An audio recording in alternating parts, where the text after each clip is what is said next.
Recording in progress.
Morning all. Morning, Honorable Van Dijk. Morning, Chairperson. Morning, colleagues. Morning, staff. Morning. Honorable Joseph. Cape Town, lovely spring day in Cape Town. Beautiful, beautiful. Beautiful today. Thank you. Yeah, yesterday a cold front. I couldn't believe that. Yeah, still a bit chilly, cold. Yeah, it is, but yeah.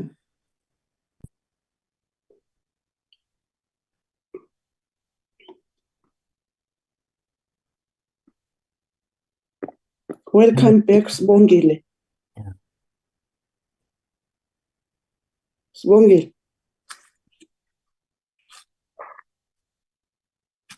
Uphuma ibhatyi kanti apho kutheni wangathethi Sibongile? Oh. Molweni, Chairperson. Hayi ndikhona. Thanks, Chairperson. Thanks so much. Bentle yam. Kakhulu, Chair, kakhulu. Sihambe kakuhle kakhulu kodwa ke satyiwe. Hayi, isport sinjalo ngo-win and lose. Enkosi, Chairperson, enkosi. Okay, sure. Adliwe sala.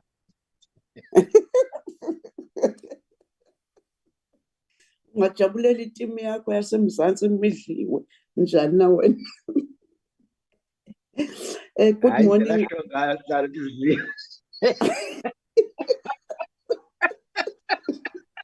Sisho isintu. Uzonda akona la madala azasithethelela asibethile iScotland izona.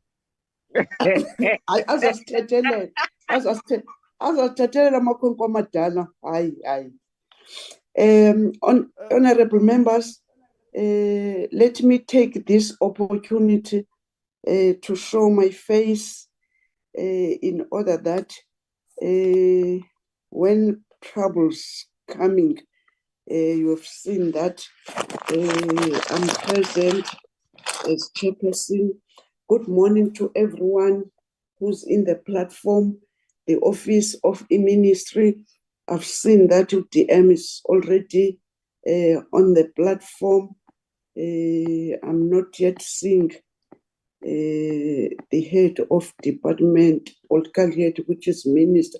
I'm not yet sure whether he's still sick, but I'll get there.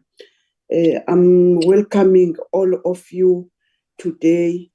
Ndiyabona nalomntu oswerishayo apha. Sesakwamkela mntana enkosi. Ingase kuyikhuphe le foto so ikwathi.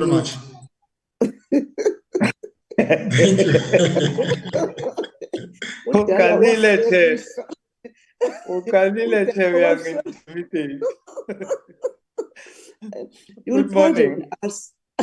This is the month of Amagugu. Anyone is allowed just a little bit of your language. You are allowed. I don't know about the translation. Let me take this that again we are back in this committee this 2 weeks or a week. We're doing well. Engagements constructively and information that we did get, whoever who did come here, and the suggestions of members. It's so nice when we're having a meeting and all of us as leaders, we treat each other as leaders. I do appreciate that. Irrespective of that, we don't agree upon our good selves, but that decorum of the committee is like of the house. I do appreciate. By those words, I do welcome you. I'm aware that we'll be having a plenary. So come 12 honorable members will be getting to the bus. If now I can ask the department to introduce the delegation. And then after the department, the NAC to do so. Any department also, whilst you're introducing your good self, coupled with the apologies. And after that, even the NAC introducing themselves and coupled with the apologies. To you, DM, maybe because we always given by the acting DG or a DG, but I'm suspecting I must always consult with a minister or DM in order that it must be one of them telling what is that they want to say. DM. Thank you so much, Chair. I wanted to let you know that the minister is in the meeting. The only thing is that I know he is using a Ntombikaise. So he has to come, he had to come in using the PA's gadget. I know. So, but he is in the meeting. I just wanted Chair to know that a minister is in the meeting. Yes. Thank you. Good morning, Ntombikaise. We are welcoming you. We were thinking that you are still sick. Thank you, DM. Yes. No, thank you so much, Chair. I'm going to hand over to Acting DG, Chair, as you had already confirmed. She will do the honors. Thank you so much. Thank you. Thank you, DM. Acting DG. Thank you very much, Chairperson. Just showing my video slightly, and I want just to declare that my line network quality is very, very poor this morning. But I'm hoping that it won't disrupt the presentations. Chairperson, good morning to you, Minister, Deputy Minister, members of the Portfolio Committee, Chairperson of the NAC Council, and the members of the board, my colleagues. Good morning to all of you. Happy Heritage Month once again. We would like to just indicate that on the side of management, there is myself, Acting DG Dr. Khumalo. We have the DDG in charge of corporate services, also in charge of entities, hence her presence also here, Ms. Mandisa Chikwatamba. We have the CFO present in the meeting, Israel Mkwame. He always says I spell his name incorrectly, but I'm getting there. We have also supporting staff from the Office of the Minister, led by the Chief of Staff, Ms. Bakwa. And we also have support staff from the Office of the Deputy Minister, who are also represented, for instance, Sivuile Watani. Allow me not to mention all the names of the officials that are supporting Chair. We have the head of the Office of the DG, Ms. Ramalepe, together with the parliamentary law officer in the Office of the DG, who would be assisting us with screening our presentation, Lordwick. From also the department in terms of management, Chair, can I just indicate that we have officials such as Ms. Khanyi Ngobo, who's from Heritage, who's here because she also deals with PESP, and we have an apology from the two DDGs who we have excused, Chair, with your permission, hopefully, because they have to continue with other work commitments, but the staff that had to do with what we're going to discuss today are here. Allow me to also indicate, Chair, that we have the special advisor to the Minister, Mr. Ray Nkwe, present in the meeting. I'm just trying to see whether we have Mr. Futsani, who is also the special advisor to the Minister. He might not have joined. They are busy, as indicated, as portfolio committees aware that we have got the big spot in Daba tomorrow, on Thursday, sorry, and Friday. So some of them are busy there. Those are the officials that are present here to present and support. Chairperson, thank you very much. Thank you so much, Acting DG. We are all welcoming what you are just telling us. but I'm suspecting it's Fuzani. It's not Futsani. Thank you. I'm getting there, I'll get there. Thank you very much, Chairperson. Sadada Mokwame, Chair. Sorry, I'm learning. No problem, no problem. The tongue is very thick, Chair. Thank you.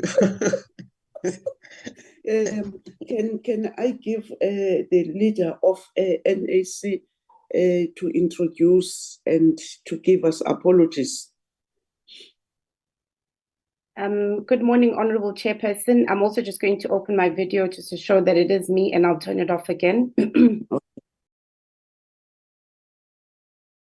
And again, good morning, Honorable Chairperson, and to members of the Portfolio Committee, and also to the Honorable Minister Kodwa, as well as the Deputy Minister Mafu, and the Acting DG and DDG, and all the colleagues from the Department of Sports, Arts and Culture, and as well as my peers, all my council members and management.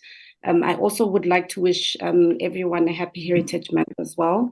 From our side, Honorable Chairperson, we have we are tendering apologies from Councillor Mutian, from Councillor Kewu, Councillor Da Silva, Councillor Mbuyane, Councillor Ngwenya, and Councillor Lachu. Those are the only apologies from our side.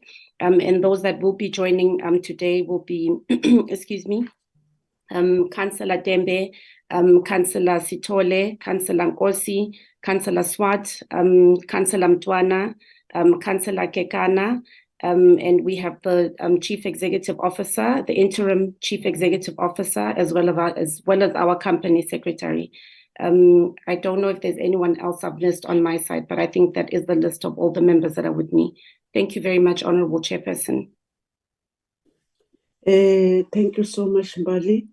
Can now I take this opportunity to give it to our Secretariat to give us apologies? Good morning, Chairperson. Good morning, members.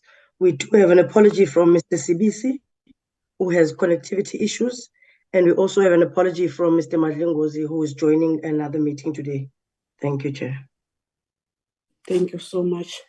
Honorable members, can now I give you the presentation of this agenda? I would love to ask you to adopt it.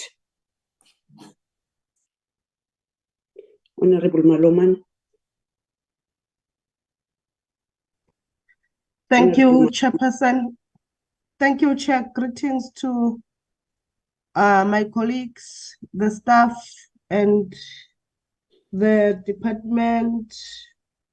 We've got Minister and Deputy Minister. Let me also greet Deputy Minister and the Minister, and also the NAC leadership. Chair, I move for the adoption of the agenda. Thank you. Honorable Eugene Mteto. Thank you, Chair. I second the adoption of the agenda. Thank you, Honorable Eugene Mteto. Honorable members, we've said in this month, we did declare last week that we're in the month of Heritage Amagugu. Let's now sikhabele ezipalini, sigxagxamise, siqale umgqakwe esidla ilifa. Can now I take this opportunity to give it to the department. Good morning, Honorable Minister Official. I've forgotten now this name that you are in with. If I was remembering, I was going to good morning, Sis Nombasa, as I'm Nombas. What is this name? Uchintile. No, he's back to his name. It was Ntombikaise. It was Ntombikaise when I checked. Yes. No, thank you. Right, Chair. I use the gadget of one of the staff members because I have connection problems where I am. No, yes. DM did report, but I'm seeing that now we are seeing the Honorable, the Minister of Sports, Arts and Culture. Good morning. Honorable Ministry, we are giving to you for overview by your department. Thank you, Ministry. Thank you, Chairperson. Thank you for the opportunity again for inviting us on these important matters. Without any delay, we will request the DG to lead the presentation, Chair. Thank you very much. With your permission. Thank you, Babu Zisi. Elimnyama nenkomo zalo, but awumnyamanga wena. Asilibonanga Chair ukuthi limnyama or limhlophe. Good morning. Can we see the peak? Oh, Nkosi yami. Honorable Minister. Ufike late lo muntu ufika ngangibona. Sifuna ukubona ipeak. Siyabona Honorable Mhlongo with amabhokobhoko t-shirt. Kuyabonakala une-load shedding lo tata. Thank you, Honorable Minister. Switch off because we still need you to be part of us. Thank you, Honorable Minister, and then now Acting DG. Unbonile mna Honorable Mhlongo. Ndikubonile check dala and up intombazana le minister bekayisebenzisa. Acting DG, hey lo mfose uqalile please. Acting DG. Thank you very much. Thank you very much, Chair. Our approach in terms of this presentation is looking at the governance issues first, Chair. We took that approach, I think, also arising from some of the guidance we got from Portfolio Committee. So we will start broadly with the issues related to governance, which DDG in charge of the oversight unit will take us through. Then I will come back with an overview again from the department that focuses on PES.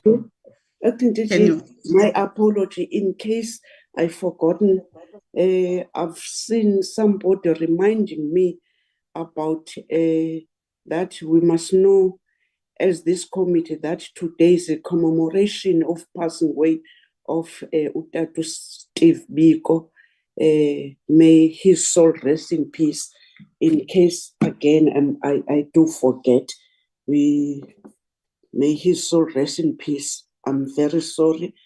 Continue, Acting DG. Thank you, Chair. So I was then saying DDG Chikwatamba will then lead on the governance issue, this presentation. Then we are requesting that we be allowed to then just focus on PES, which I will lead, also from the department's perspective. Thereafter, we will then hand over to NAC for them to zoom into their area of functioning in as far as PESP is concerned. So that is how we have packaged this presentation. Chair, through you, DDG Chikwatamba will then take us through this one. Thank you. Andisa. Good morning, Chairperson. Good morning, all honorable members, Minister, Deputy Minister, ATG, all colleagues on the platforms. You're greeted. Maybe let me just show myself for a moment with unstable wave on my side. I'm quickly also cutting the video. I take this presentation to be a presentation that is prepared just to give an overview, quick overview on the things that we are monitoring as the department. Here and there, I will highlight some issues, but on the same issues, NAC may later come back with detail, but it's just to highlight the things that we are tracking. I think this whole index is speaking to what are those things that we are tracking. Firstly, that we are still operating within our mandate that I can confirm in our engagements with the NAC. The impetus and emphasis is still on the promotion of artistic expressions through different instruments that we use, as well as making sure we're creating opportunities for those expressions to be displayed and commercialized, and looking at the whole hierarchy in terms of the developmental chain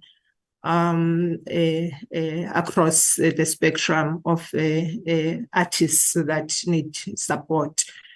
Of course, we are also highlighting that the entity is still operating under the act that establishes it. And of course, I am aware that we've had some conversations with the NAC that was saying maybe the act needs to be looked at here and there in terms of better enablement that we can derive from the act. But those are still conversations. I'm speaking to the latter part of the legislative and policy mandate, what is written there. I'm just contextualizing it to say what it is. We can go to the next slide. In terms of performance against the APP, the non-financial information, on the quarter we are reporting on, the entity has achieved all its targets. And we hope that will be so, such that by the end of the year, we are not far off from the target they have achieved as the year target for 2022-23. We can go to the next slide. For financial allocations, the budget is given with the annual increments that they have been receiving over the 3-year period that is showing. Just to confirm that this entity has not received any infrastructure grant in the last 3 years.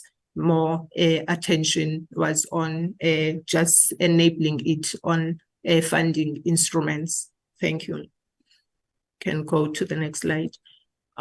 For its audit results, stuck on unqualified audit results with findings.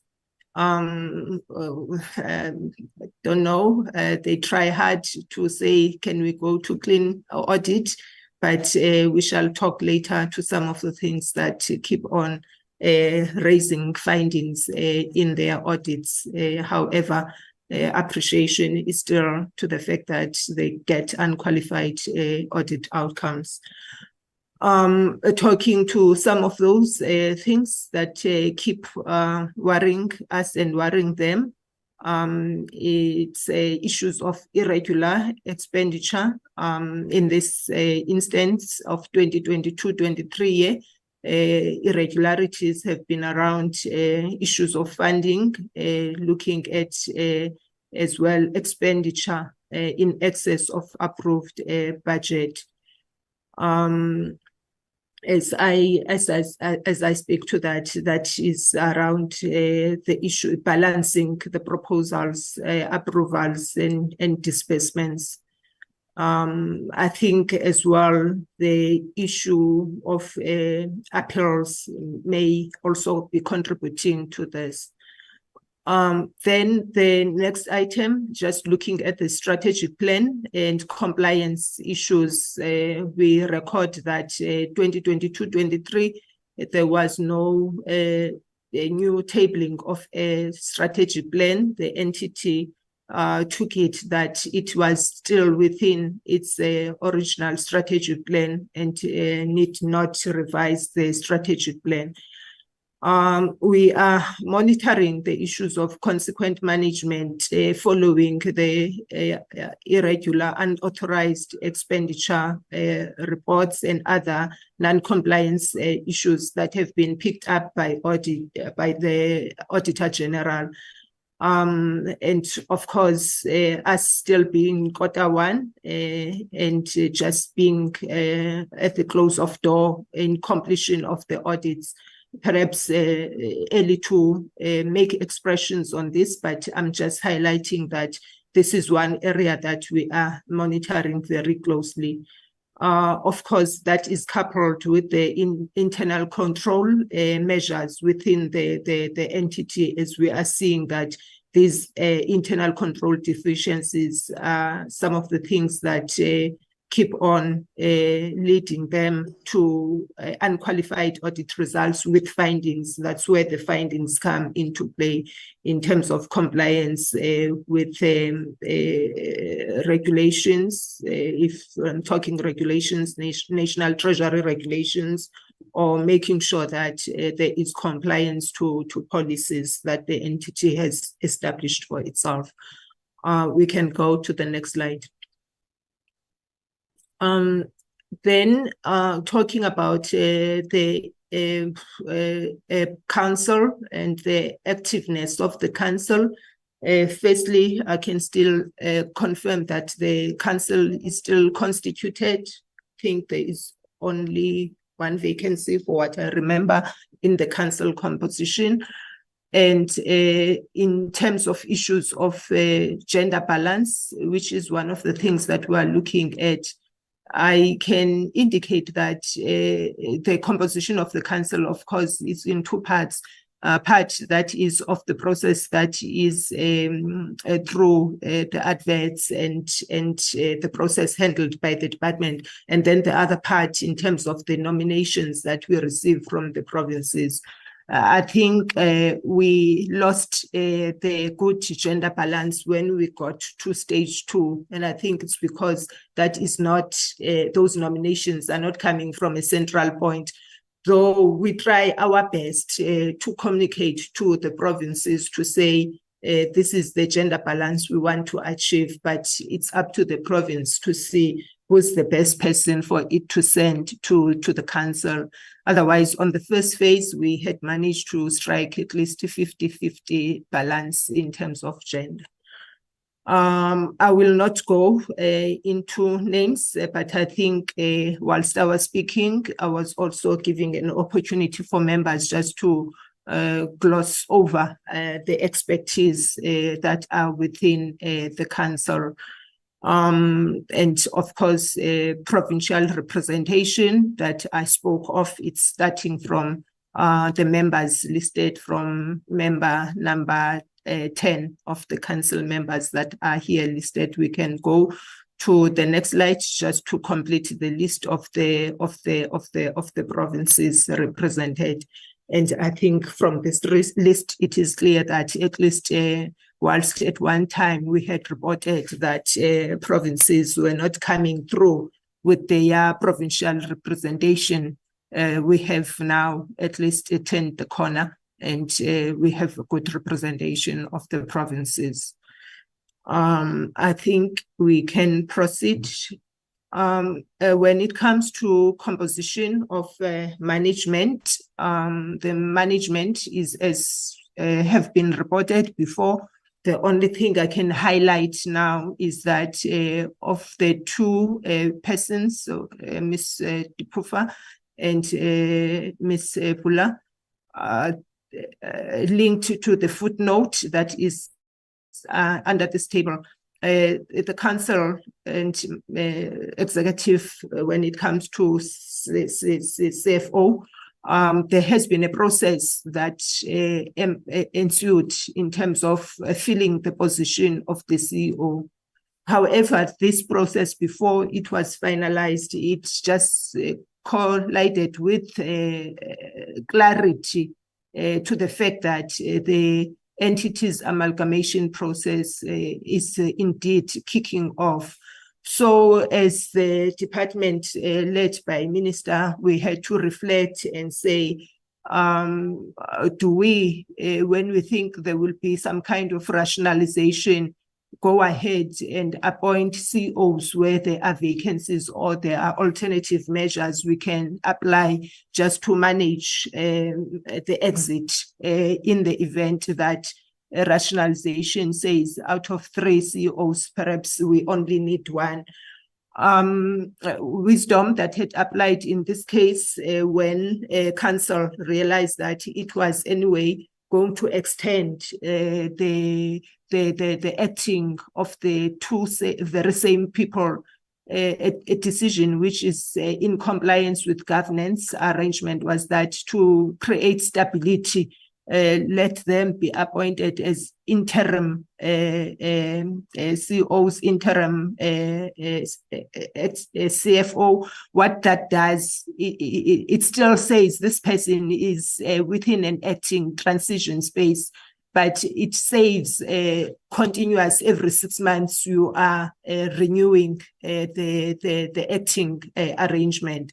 But the other thing it helps with is that it makes the position free, such that now one can at least appoint a contract person against that position in the event the position that has been left by either of the two, in the event that additional capacity is required to strengthen the management capacity of the organization. At least then when you do that, you know that you are on contract. So at exit, it's easy to manage the exiting of that contract in the process of rationalization during the amalgamation process. I just felt, let me spend more time providing clarity here to the footnote that is below this table. Thank you very much. We can proceed. In terms of the activities of the council, starting with the number of council members, it's confirming what I indicated, that I think there is perhaps one vacancy, 19, 18. And then in terms of attendance record, 70%, I think it can still improve. We are just going to be engaging with the entity just to understand circumstances that make members, because indeed we are, as the department, thinking there needs to be an improvement on the 70% attendance rate by council members. Perhaps I may as well just to speak to this overall and say to assist, I think it's a communication that has gone to council across the entities to say let virtual channels of participating in meetings also be regarded as full participation in meetings, which will also save travel costs. And we hope that this message and application of this directive to the entities will also assist in increasing the participation rate of the members. The rest of the figures, they just showing expenditure as well, which speaks to what I'm talking about in terms of a directive that went to the entities across, which is also a directive that is emanating from us looking at the trends in terms of spending by councils across the entities and looking at various ways to curb the spending rate under the council bills. We can continue.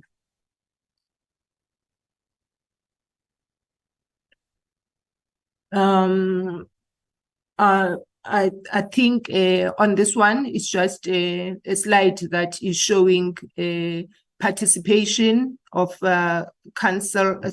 executive management in other entity forums where they engage with other entities within their sector, the PAIA. The Development Agencies Sector Forum, which is a governance forum, the CEOs Forum, which is the leadership forum that is chaired by the DG, and the Chairpersons Forum that is held by Minister. Minister has already had some forum meetings with the entities. Okay.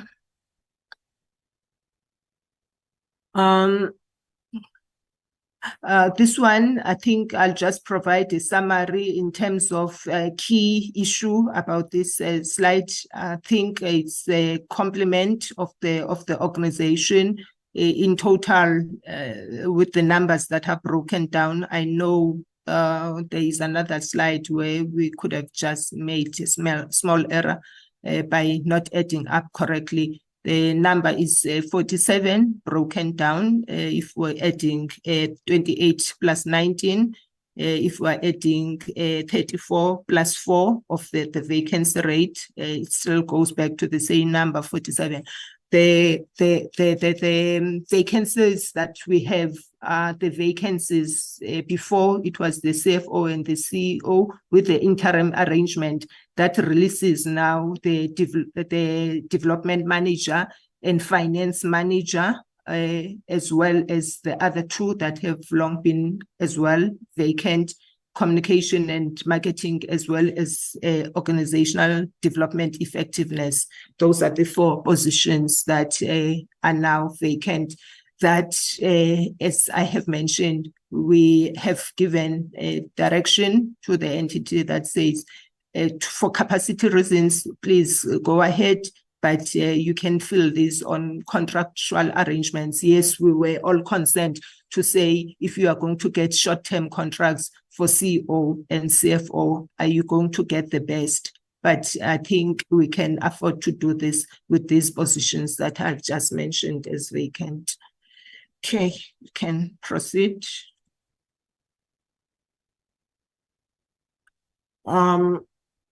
Demographics, not too bad in terms of female versus male,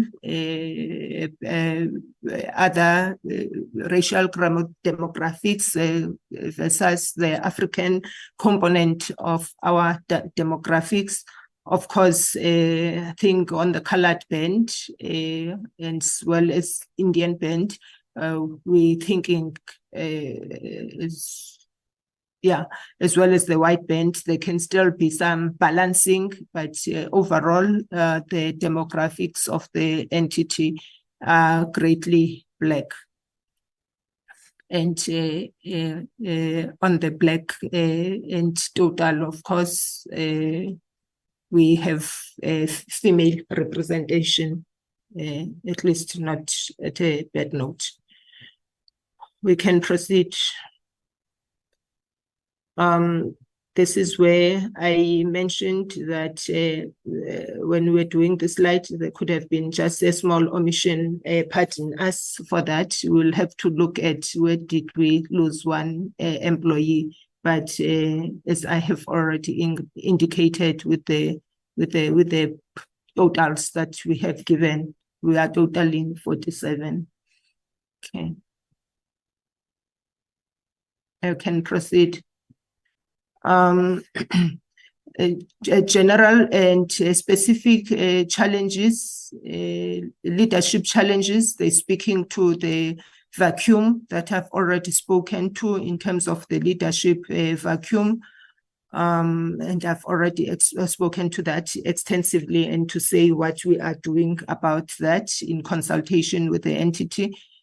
Status on grant funding, we have just received appeals. So I'm highlighting that within the process of funding by the entity, we are still receiving a sizable number of appeals.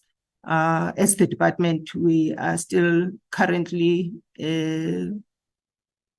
looking at those appeals as they have to be routed and be considered finally at the minister's desk. Perhaps we shall be able to report in the next report on the outcome of those appeals. Thank you very much.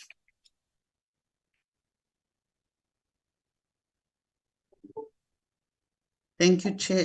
Thank you, DDG. Chair, with your permission, we will now then go into PESP. We thought it's a good idea to give the committee an overview of PESP overall, beside focusing on NAC. Obviously, the main presentation from NAC will then go into what they do as an entity in as far as PESP, the Presidential Employment Stimulus Program is concerned. Ludwig, are you able to load the presentation for me?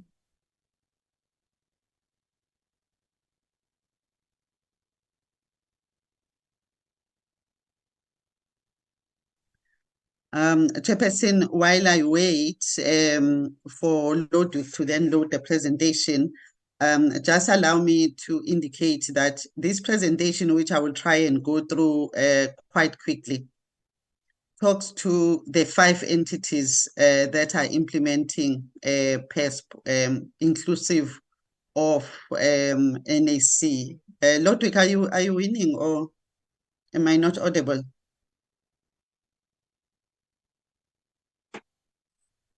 It's just not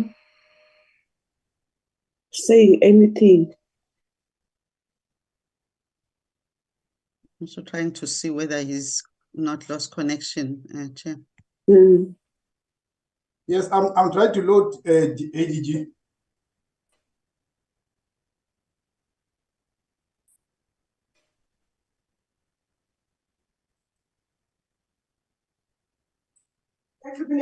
Hey. Yeah, I think it's fine now. Unless I'm colleagues, we can hear you. We can hear you. Please mute. We have this presentation. If you move on to the next slide, Ludwig. So what I was saying, Chair, is that we have this Presidential Employment Stimulus Program, and I see that the slides are not moving. We have this Presidential Employment Stimulus Program that we are part of the government effort post the COVID-19.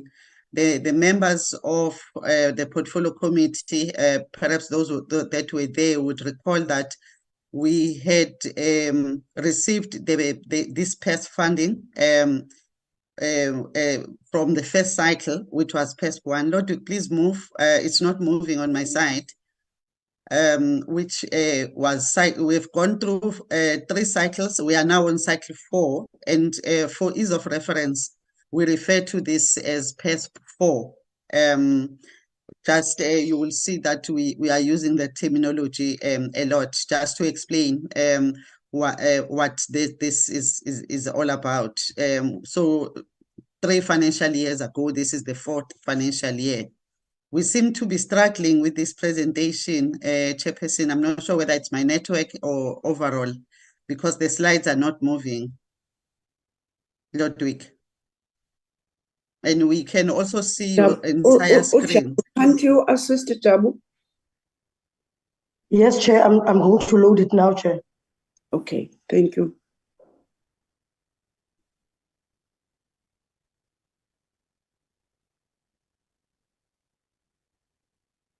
Ludwig, you have to stop sharing so that Jabu can load.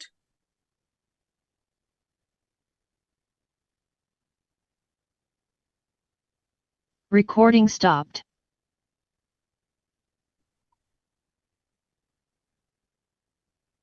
Okay, which slide are we on again? Just go right to the beginning, Jabu. Just go right up to the beginning. I was just starting, yes. Okay. And perhaps you can put it on slideshow and I'll just guide you through. Okay, noted, ADG.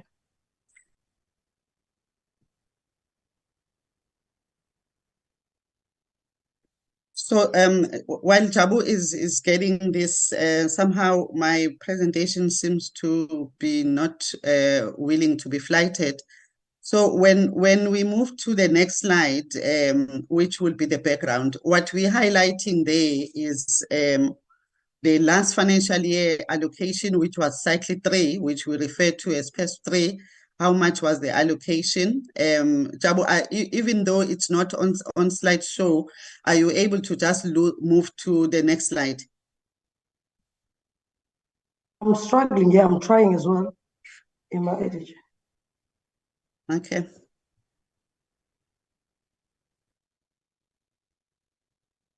I'm struggling to put it on a slideshow, and yes, because I don't know. Okay, but I hope it's visible to the leadership. Can we allow you to talk to the slides? Okay. Please. Okay, thanks, Chair. So basically what I was saying is that the last financial year allocation was 440 million. And this financial year, the total allocation is 462 million. And that is the PES4 that we are talking about, implemented by 5 entities. The next slide is then giving a breakdown of that total amount that we're talking about. And you will note that the entities that are implementing is National Arts Council, National Film and Video Foundation, National Heritage Council, National Museum, which is also called the Art Bank, Business and Arts South Africa. So those are the 5 entities implementing PES4 last financial year and also this financial year. And what we've done, just back a bit, go back a bit, what we've done also, Chairperson and members, is out of the lessons we learned during the cycle 1 in particular, the department has then, as of the last financial year, set up what is called a PMU, the DSEC Project Management Unit. And about 2.7 million of that amount goes towards the functioning of this PMU. We have got 3 officials, 2 at the level of a deputy director and 1 admin officer who's supporting the service. So these are the ones that are now on day-to-day basis working with these entities. Just to highlight, because we are talking about NAC, out of the 462 million of this financial year, 190 million is allocated to the National Arts Council. So in terms of the presentation that was done by DDG Chikwatamba, the 131 million is the normal grant funding, but this is the special funding that is ring-fenced specifically as an intervention of government. So if we look at the next slide, we speak to the job creation. So I'm not reading out all the numbers, I'm just summarizing, Chairperson. So basically here, the intention and the main objective of a Presidential Employment Stimulus Program is to create jobs. However, as we always emphasize, it needs to be understood that the functioning of our industry, the cultural and creative industry, is such that it is based on an employment multiplier model, which is what it is referred to, unlike when you look at other industries in terms of how they function. So based on the employment multiplier model, this is the jobs that were then created last financial year. You can see Recording in progress. Out of the 24,400 that were planned or projected, the actual number of jobs created was 37,860. 21,000 of those jobs were created through the National Arts Council. The projection for this financial year are based on last year trends, as you can see. So we base them on the cycle 3 performance. So what is expected out of the entities is to then deliver using that model that I spoke about on 37,800 jobs. And we have modeled it against the last year trends, as I say. So, Chairperson, I would not then take too much time of this meeting. Suffice to say, if you look at the next slides, this is where we then take you through what National Museum, Jabu, the next one, National Museum are doing. And very briefly, we indicate that, for instance, with National Museum, their approach is 3-pronged. They create jobs through the sub-program called Art Creating, where they commission work from the artists. Visual artists are what is serviced in this particular category. They commission work from them. In other words, they buy work from visual artists. And that is the artwork, which is then used for corporate and for other diplomatic visits and the like. So that is how the artist will then benefit from that work-based experience, that is interns that are placed all over the country by the National Museum, and the mentorship program. The mentorship program was one of the lessons that we learned coming out of the previous cycles, because the quality of the network, but also the mentorship of the artist became very important, so that ultimately the artwork that they produced is of the standard that can be used in what I've just mentioned. So if we go to the next one, I won't take you through each and every slide. Let's go to BASA, then slide number 8, please. The other entity is BASA. BASA focuses on entrepreneurs. If you look at this, their approach, for instance, for this financial year is they actually disperse funds in 2 cycles. They sent out a call in the beginning of the financial year in April, and they are already processing those particular payments.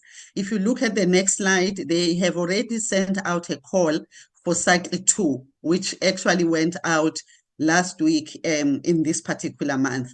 So this one focuses on enterprises within the industry, and that is a specific focus of BASA in as far as PSP is concerned. The next entity is the National Heritage Council. Then, as I always say, National Heritage Council is a new baby around this block, because they had not been part of cycle 1 and cycle 2. PSP 1 and PSP 2. So they came on board as one of the department's funding agencies.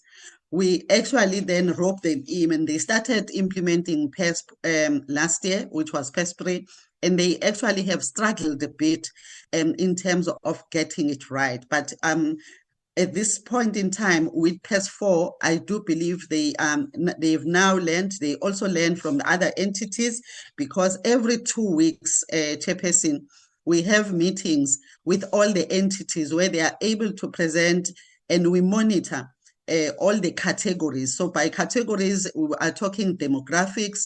We look at the gender split in terms of the beneficiaries and the benefits of the program. We look at cultural domains, as you will see in the presentation by NAC. And from there, each and every entity is able to pick up the best practices. So this is how far the National Heritage Council, without deliberating and staying on them, slide 13, Jabu. This is how far they have now gone. You'll remember that when we send the presentation to you, we send it quite early. So I think around the 28th of August was when this presentation was due. So that is where NHC was at that particular stage. But as of now, they have actually started with the contracting, as the project plan indicates. Number 4 is the National Arts Council. Out of the 5 entities, and I'm not going to speak to them, Chairperson, because they are going to go into detail in their presentation, but we just gave a high-level view of where they were on the 28th of August when we sent through this presentation, but they will delve deeper into their presentation. The last one is the National Film and Video Foundation, who this time around have taken on the project of digitization. So NFVF are doing 2 projects. The one is the normal PESP funding, which is stream 1, stream 2, stream 3. I'll speak to those streams, which they have been doing even in the other cycles. But this financial year, through the heritage unit in the department, we have given them an additional 20 million for them to continue with the digitization of archival material, which is the project they started in cycle 1. So that's the additional 20 million that has gone through to NFVF. So in the next slide, we just give indication of the other area. This is just the split in terms of stream 2, which have already been approved. The stream 2 is where they focus on funding, training and development projects within the multimedia and audiovisual cultural domain. So when we say stream 2, that is proposals that are to do with training and development. And you can see the split there just for information. The next slide is stream 3, which focuses on marketing. Anyone who is sending a proposal that is to do with the marketing in the space of multimedia and audiovisual. This is the stream 3 that deals with that. And you can see the split. These have been approved. What they are finalizing now is the next slide, which is stream 1. This is the main area because it deals with the aspects that are related to the actual film production. And it overlaps into 2 financial years sometimes because it can take 6 to 12 months for the entire film that is produced, depending obviously whether it's a documentary, which is a short film, in other words, or it is a full production. So, Chairperson, we thought we will take you through that just to give a sense of the extent of work that is being done within the space of the Presidential Employment Stimulus Program, which it is our belief that it has actually made a lot of difference in as far as creation of jobs, obviously using the model that is used within this particular industry.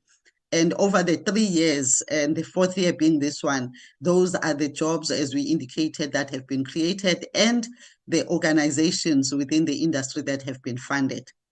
I would want then to stop here with our overview as a department chair, and I believe I'll hand back to you for NAC then to go into the detail regarding their role. Thanks, Chair. Thank you so much, Acting DG. Now is the time that we must give it to NAC. NAC. Thank you very much, Honorable Chairperson. Before I actually get into the PSP report, I also would like to note, Chairperson, that we do have Councillor Nisemalange and Councillor Kim Matthews with us today as well. Chairperson, we were honored by the Department of Sports, Arts and Culture to be given this responsibility once again to implement the Presidential Employment Stimulus Program, which for this year we named it PSP4. And industry has welcomed this intervention, given the feedback that we've received from the artists. They really are truly grateful.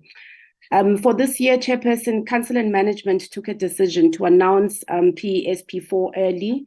And this was just so that we can make sure that the artists are able to implement their programs or projects in accordance to the national days as much as possible. I am also pleased, Chairperson, to report that the NAC did successfully implement the PSP4, and we met all the targeted dates that we had set and communicated to the industry. As you'll see in the presentation today, we do continue to receive a large number of applications, Chair. And I think this is just a testament of the capacity building and marketing efforts of the funding services that are provided by the NAC that we continue to implement. The large numbers really do show the continued need for funding in our sector. But what is, I think, more pleasing to us are the higher number of compliant applications that are coming in and those that actually have merit. Again, this is just showing us that the messages, that we continue to share around compliance and submitting quality applications are actually being well received, as we can see with the applications that continue to come in. Another specific focus of Council has been around ensuring that the underserved provinces gain access to our funding as well. And as such, the NAC team, led of course by management, has done a very serious drive around going to the rural areas to educate artists on how to apply to the NAC. And this, Chairperson and members, has resulted in an increase on the number of applications that have been received from these underserved provinces.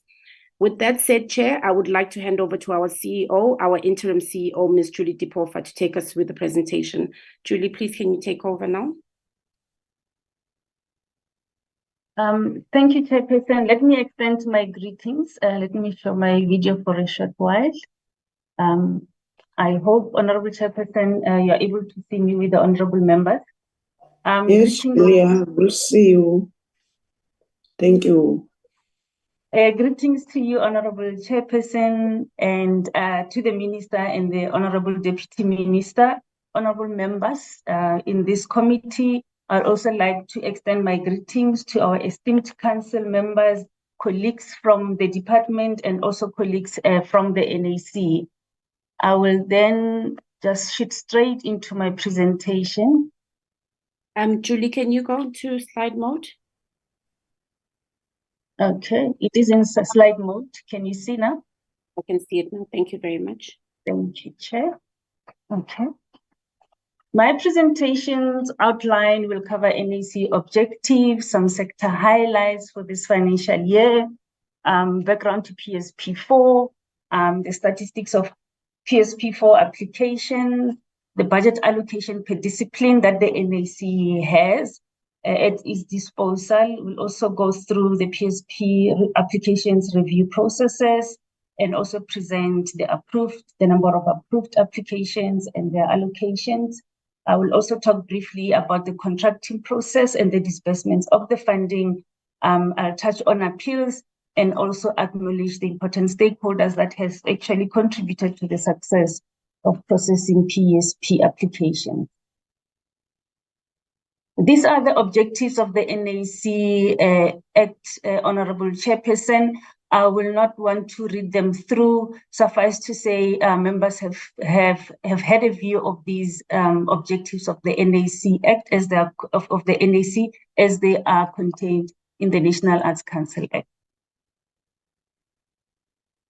Coming to sector highlights, Chair, we have a quadrant there with 4 sections, which actually indicates the creative industries mandate. We have the audiovisual and interactive media, which is not in the purview of the National Arts Council. However, the other 3 quadrants that are not red in color, the green and the blue and the light blue, actually represents the arts disciplines or the sectors that the NAC is responsible for. These are visual arts, craft and design. We also are involved in supporting literature in the form of publishing and writing materials. Also, we support the performing arts, which includes music, dance, and theater. So suffice to say that we are responsible for at least 75% of the arts disciplines in the creative industry sector. And this quadrant is actually according to the Master Plan 2040 of SACO. Coming to the PSP, the presidency made another employment stimulus program available to the National Arts Council. We have also successfully implemented PSP3, and this mandate was also given to other funding agencies of the department. The PSP for itself was aimed at providing economic stimulus to the sector to support their initiatives that create jobs in the creative and cultural sector. More than the creation of jobs in the specific sector of the creative industries, it was also anticipated that these job opportunities will actually go beyond the sector and have a multiplier effect in a case where, for instance, a project is doing a festival or an event, and beyond the art sector itself, cleaners will be employed, security companies will be employed, and as such, then it creates employment beyond the sector. But this forms part of the government's intervention to reactivate the sector to economic recovery and reconstruction.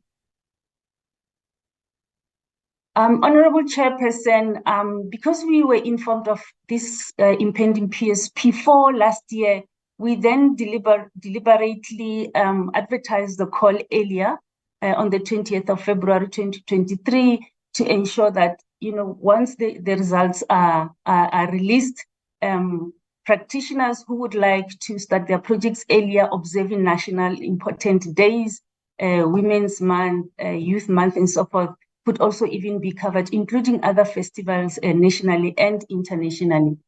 We received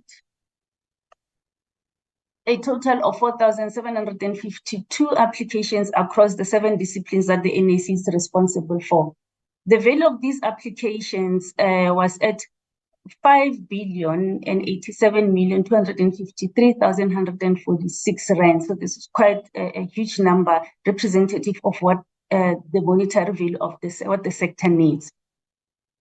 By the closing date, which was the 31st of March, we received the 4,752 applications. And after the initial stage of review, 2,712 applications actually served at panel. These are the compliant applications that are forwarded to the various advisory panels to review, adjudicate, and score, and make recommendations for funding. These 2,712 compliant applications were valued at over 2.3 billion. We also had applications that failed at compliance stage, and these were 2,040, and we have since issued the general declined letters to them actually prior to the announcement date. The reason why doing this is really to ensure that we don't have, close to 5,000 people anticipating results and waiting, and at the end of the announcement, they find that the applications were non-compliant. So we informed them quite rightfully on time to say the applications were not compliant and therefore did not reach the panel for review. When comparing the previous year's applications, which were at 4,765, we noticed that we have actually received slightly less applications this year, by 13, which represent 0.27%. And we actually expected this in the sense that there were other applicants that were still implementing their projects when the call went on, and those applications would obviously not be eligible for funding. And we've actually even realized that some applications, because they're disgruntled, that they are not able to receive the funding from the NAC.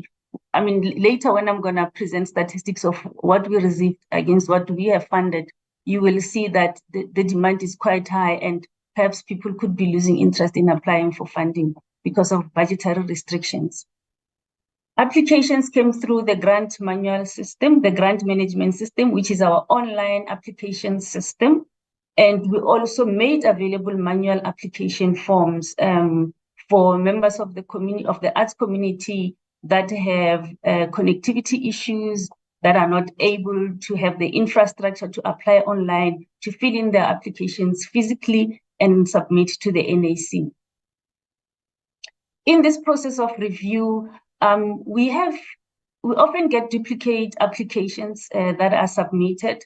And it can be quite difficult actually just to see at face value whom these are. But we do a verification process through the IDs of applicants, through project names and email addresses, and we're able to, and this verification is able to spew out names of applications, be those individuals and organizations that would have submitted multiple applications, to ensure that we only fund one of them and not all of them, because practitioners tend to send multiple applications to the NAC.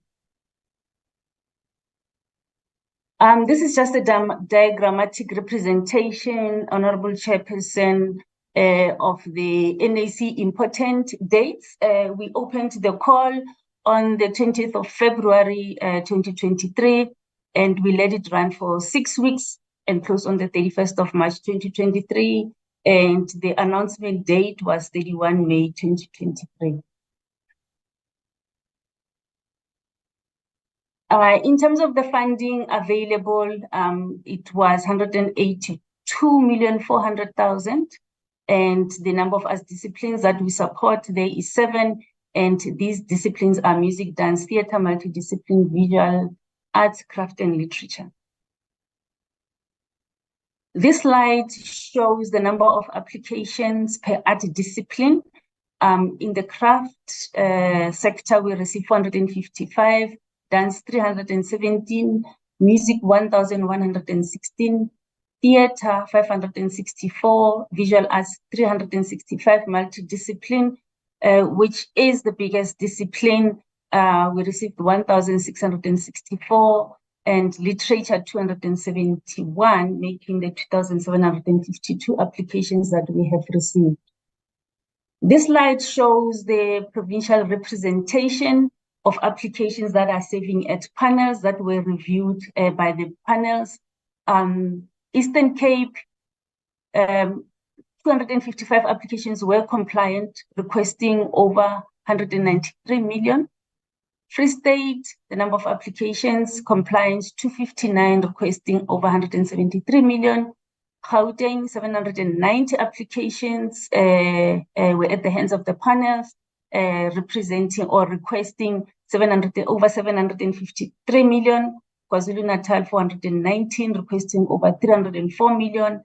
Limpopo, 296 applications complied, requesting 224 million and above. Mpumalanga, 212, requesting 162 million. Northwest, 257 applications were compliant, requesting over 226 million. From the Northern Cape, 94 applications complied, requesting over 88 million. Western Cape, 130 applications were compliant, requesting over 191 million. And the value of all the 2,712 applications that were at the hands of the panel members requested over 2.3 billion.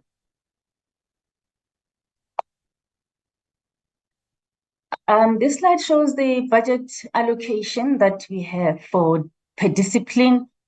We received 190 million for PSP4, and the allocation for those cohort of applications amounted to 182,400,000 rands after the deduction of 4% of that figure of 190 earmarked for the administration costs of implementing a PSP. The budget split per discipline is really informed by the requests that we get from the sector, and we apportion them according to what the sector is really requesting. So for craft, we gave them over 18 million, which represent 10% of the budget. Dance, over 14 million, representing 8%. Literature, over 13 million, representing 7.5%. Multidiscipline, which is the biggest discipline, we gave them 29% at over 52 million. Music, we allocated 22%, being over 40 million. Theatre, 13% at over 23 million. Visual arts, 19 million, which represents 10.5%. Coming to the applications review processes, general observations are that Council has really done a lot to ensure that there's maximum participation of art practitioners in applying for funding. And what Council did was to remove barriers to the application process that have been previously encountered by artists. The barriers that have been removed, for instance, number one, it's the submission of a tax clearance certificate at the time of application, because this really has no value at the application review process. It is only valid at the time of payment. So we require this at the contracting stage only when we are about to make a payment transfer. The tax clearance certificates were required previously at an application process, and because we really want to ensure that applicants comply fully, if they didn't have a tax clearance certificate, applications would then be turned down. But because we have removed this, applicants are not being precluded for accessing the application process. We have also removed the requirement for audited financial statements, because we do require to see these statements once we have given the funding to beneficiaries and when they are about to report as such. So the argument here really is that the audited financial statements are not really quite helpful, and many of the practitioners do not even have them, particularly when coming from the COVID era. Then they were not able to submit these financial statements in the respect of the compliance requirements of the NAC. We have also now moved to the 12 months as a requirement for ID copy to be valid for 12 months in terms of certification. This was initially 6 months. We are really cognizant of the fact that not every applicant lives in metropolitan or urban centers or townships where infrastructure, resources, transport is easily available to be going up and down to renew the certification of applications. So we deem it still quite valid if it's valid for at least 1 year. Despite the efforts that we have made, we have also noticed that a lot of applications, as you would have seen in the numbers, over 2,000, do not still reach the panel adjudication stage for various reasons. For instance, ID copies not certified, at the application stage. It could also be CVs also not being submitted at the application stage. Now, coming to the review and adjudication, the first level of review, just to explain, is that applications, before they land onto the hands of the panels, they are reviewed for administrative compliance. And once they've passed that stage, then they are forwarded to the respective advisory panel members who will then review the application and score them according to the set criteria that we have defined as the NAC. The outcomes of applications at compliance phase, as I've explained earlier, they were received prior to the final outcomes release dates because we needed them to know prior that the applications were not successful. They did not reach the panel, and as such, they did not need to wait an extra month before they can know whether their applications were successful or not. And those that were reviewed by the panel will receive letters based on technical reasons. Those that were scored low and could not fully meet the assessment criteria as reviewed by applicants, and those, of course, that have scored very well and sufficiently, but we could not allocate funding to all of them due to budgetary restrictions. One of the principles that we have said and observed was that PSP and NAC defaulters or those with outstanding projects would not be funded. So if projects have not been completed or reported on fully, they will not be eligible to apply or to actually even receive PSP4. Duplicate applicants, we have seen this year in and year out. We will not be finding any duplicate applications, and we whittle this out through the verification processes that I have described earlier. Provincial representation is quite important, also focusing on marginalized areas, rural areas, farm areas, across all the disciplines. We really need to ensure that there is a provincial representation in the allocation of the funding to the various provinces, with particular keen interest being placed on the 6 marginalized provinces. Conflict of interest, where staff members, panel members, and council members are not eligible for grant in their own personal and capacity and organizational capacity. We've also noted that applications or applications that panel members would review, they would need to declare interest before they even read the applications. So it is at 2 levels. The grant management system, once a panel member declares conflict of interest, it actually removes that application automatically from the assessor. So they will not even assess the application that they are conflicted in. And number 2, when they sit at meetings, they would really have to recuse themselves when discussions and recommendations are made, in particular to those applications. We do note that this policy does not apply to ring-fence funding, because the principle of conflict of interest does not apply in this circumstance. This slide actually gives the total breakdown of the applications that were approved in this financial year. We have approved a total of 637 applications, and these actually represent a slight increase from last year's allocation, where we allocated 620 beneficiaries. So there is a 2.7 increase in the allocation that we made from last year. So in terms of provincial representation, we have approved 66 applications from the Eastern Cape, representing 10% of the budget allocation. essentially meaning that the Eastern Cape received over 19 million. Free State, 58 applications were approved, representing 9.2% of the budget, depicting 17.9 million really being allocated to the Free State province. Gauteng, 119 applications were allocated, over 26 million, representing 19.7%. KwaZulu-Natal, 96 applications approved, representing 15.4% of the allocation at 25 million. Limpopo, 72 applications approved, representing 10.8% of the allocated budget, receiving over 19.8 million. Mpumalanga, 70 applications approved, representing 9.6% at over 18 million.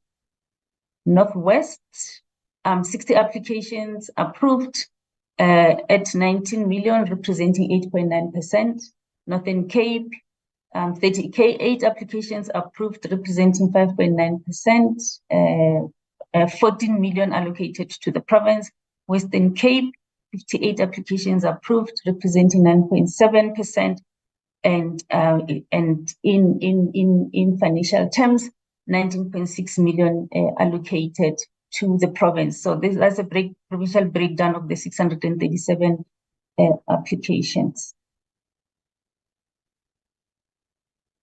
This slide shows the discipline breakdown. The craft discipline received 85 applications. That's the 18 million that was allocated to the discipline to fund with. Dance, 69 applications, being funded with over 14.5 million. Literature, 104 supported, with a budget of over 13.6 million. Multidiscipline, which is the highest discipline, 119 applications approved to the value of 52.8 million. Music, 109 allocated over 40 million. Theatre, 78 allocated the value of 23.7 million. Visual arts, 73 allocated 19.1 million. So that's a breakdown per discipline of the 637 applications approved. This slide, I will not really read the numbers, but it gives a breakdown of how many individuals we funded in each of the disciplines and how many organizations we funded in each of the disciplines. The total number of individuals that benefited from this PSP is 330 million, valued at 76.9 million. And the grand total for organizations supported is 307, valued at 105 million and above. The contracting and disbursement of funding, quite importantly, once funding has been approved, we actually gathered around the beneficiaries of NAC funding and took them through a post-funding workshops prior to the contracting to support them and to help them and understand the next activity that they need to undertake, meaning to revise, their budget activities, to revise also the schedule of plan according to the funding that has been allocated to them. And these post-funding workshops took place between the 5th and the 9th of June. It was actually even quite important that we go through these processes because we have noted that some beneficiaries become overzealous and overstate the number of jobs that they will create without really thinking realistically. So these workshops were really to assist them to say, with this amount of funding that you have, realistically, this is the number of jobs that you can create with the funding and not to overextend themselves unnecessarily. From then on, the contracting of new approved beneficiaries began from the 10th of June to the 30th of July this year. And we also prioritize at the beginning stage of contracting and payments transfers to those projects and beneficiaries who are going to participate at the National Arts Festival, participate in Youth Day events, and other festivals that were taking place during the month of June so that we do not delay, they get money and they begin with their rehearsals and their project activities. So this, we prioritize them first. in terms of contracting. The funding is really earmarked until the end of the financial year, so beneficiaries are required to implement and conclude their projects before the 31st of March next year. Coming to appeals, we really have engaged the department in this area, because we know that applicants rightfully have a privilege to appeal for funding if they are dissatisfied with the outcomes of funding from the NAC. However, due to a Treasury directive, there was no provision for appeals in this regard.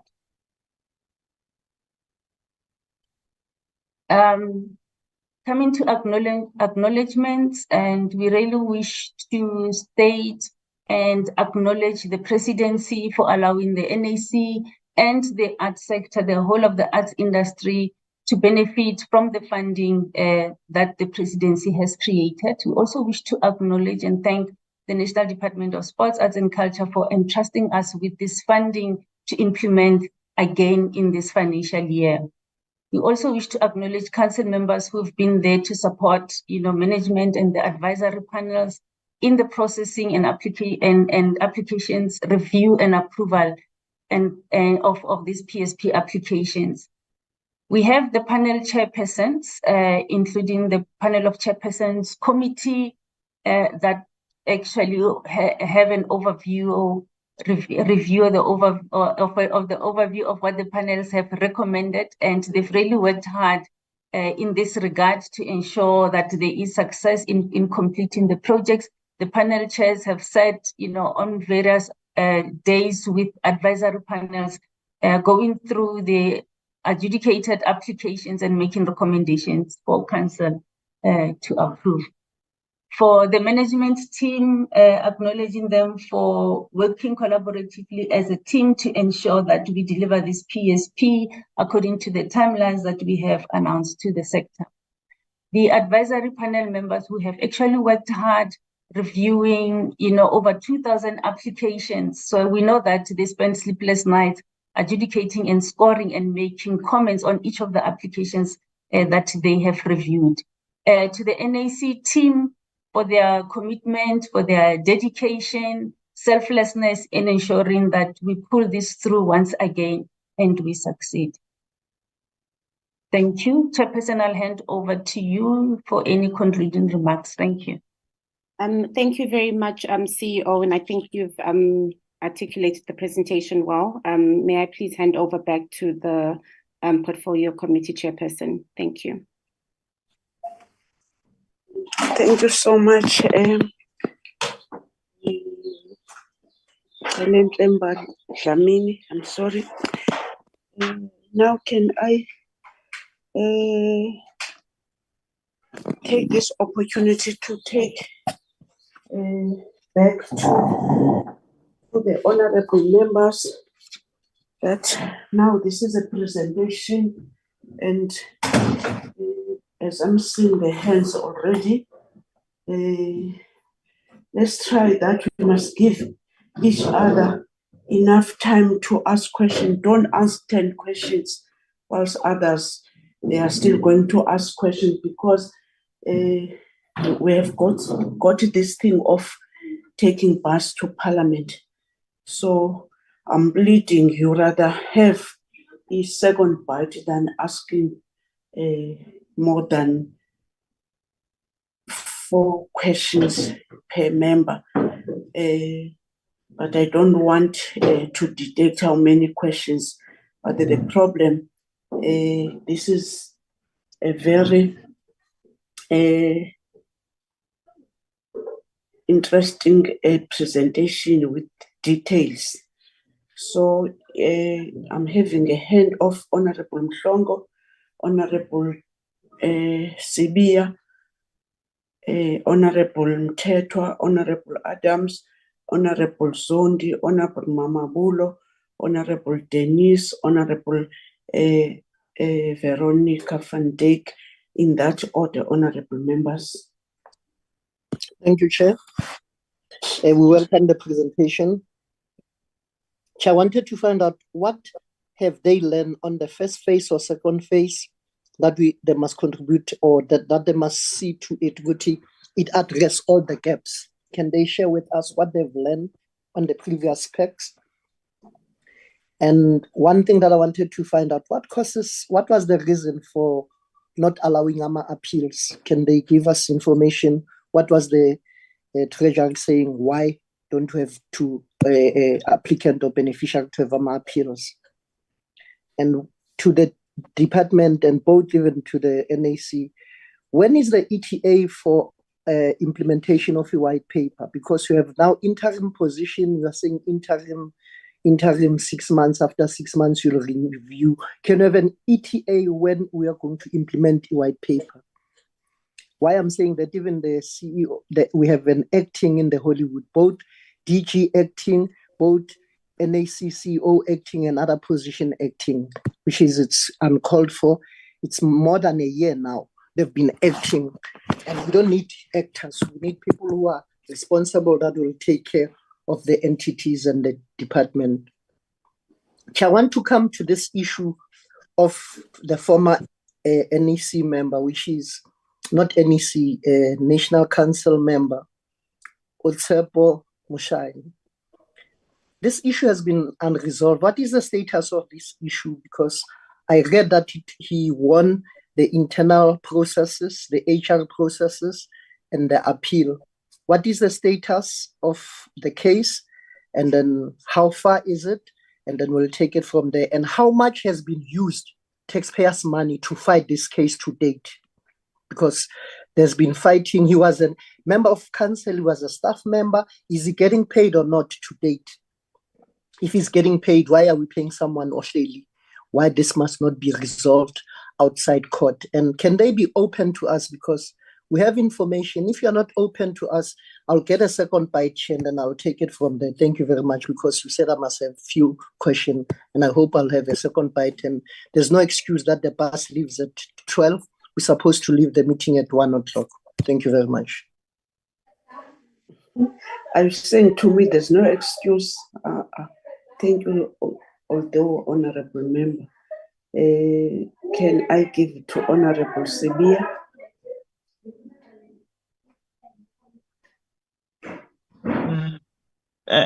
Thank you, Chairperson. Greetings to everyone. Thanks for your presentation, Chair. In PEPS 3, you have mentioned that the private sector could be approached. I'm just checking whether kwenzeka yini lokho. And there was an idea from Dr. Sithole. How far did you go with Dr. Sithole's idea that the model used in France and Australia could be explored? And with regard to budget allocation to PESP4, what criteria was used to decide the percentage per discipline? The last one, why is that Gauteng has such a huge gap in terms of the number of applications from other?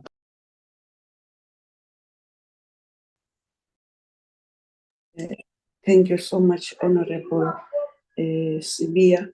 Honorable Mteto. Thank you, Chair.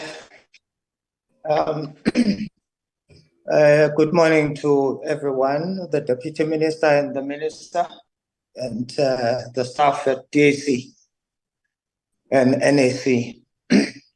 May I first categorize my questions? I've got many questions, Chair, but I will take them in two phases. For DAC, I want to find out when you say the Auditor General had findings, negative findings against, in terms of PFMA and Treasury regulations, what is the prescribed process for consequential management, and what entails monitoring? Because I keep on hearing you saying we are monitoring. Monitoring cannot happen indefinitely. And do you have any turnaround time set for such monitoring or consequential management? The second one, I hear of amalgamation what is the amalgamation around? What is it about? What entities are you amalgamating? The third one is the court order for reinstatement of Mr. Tsepo Mashiane. It states that you should pay him retrospectively. How much is that? The fourth one is, I saw in your presentation where you speak of top management, but you state 0 on all at top management. Does it mean that there's nobody who's employed at top management in terms of the band and the demographics that you were referring to? The fifth one is appeals versus the rollout plan.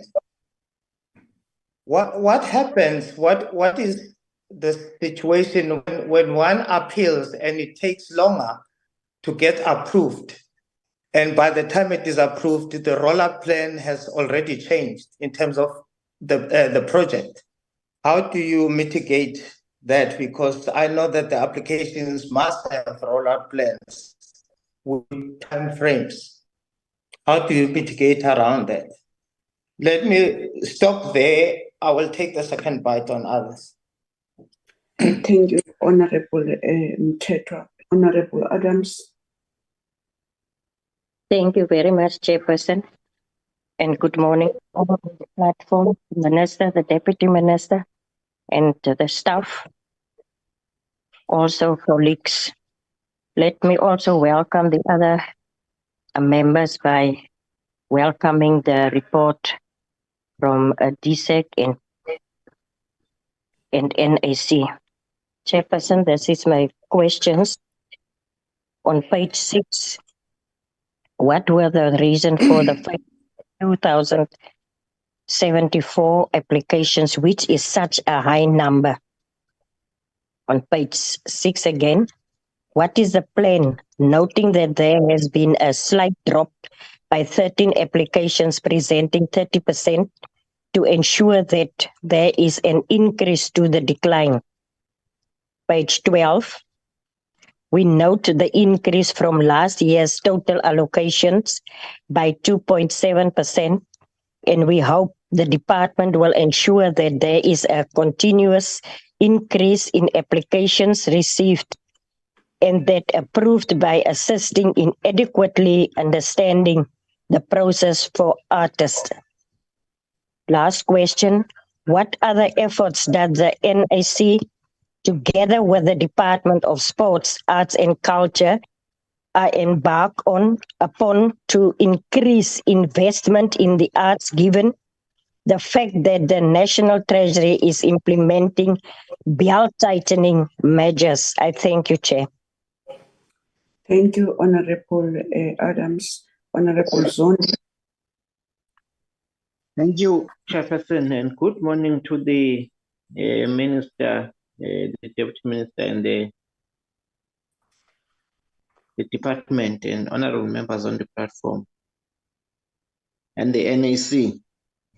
Chair, briefly, I will be very brief because some of my questions were taken by my colleagues. Chair, the two presentations are welcomed. They are informative, Chair, though they are long, but and they are very informative. And we thank the NAC and the department for their analysis and brief in some, but to the point where we can understand what is the NAC doing and what is the support of the department on NAC. And remember, Chair, that the NAC, when this leadership took over, they were plagued with so many challenges, and I'm happy that they keep going, and we will always support them if they do that. Few questions, Chair.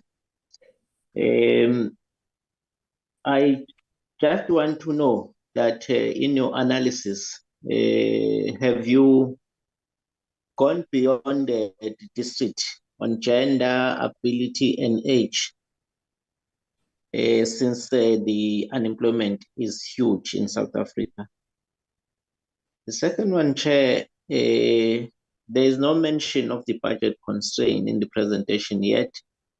370 proposals did not benefit. Presumably, the issue was the budget.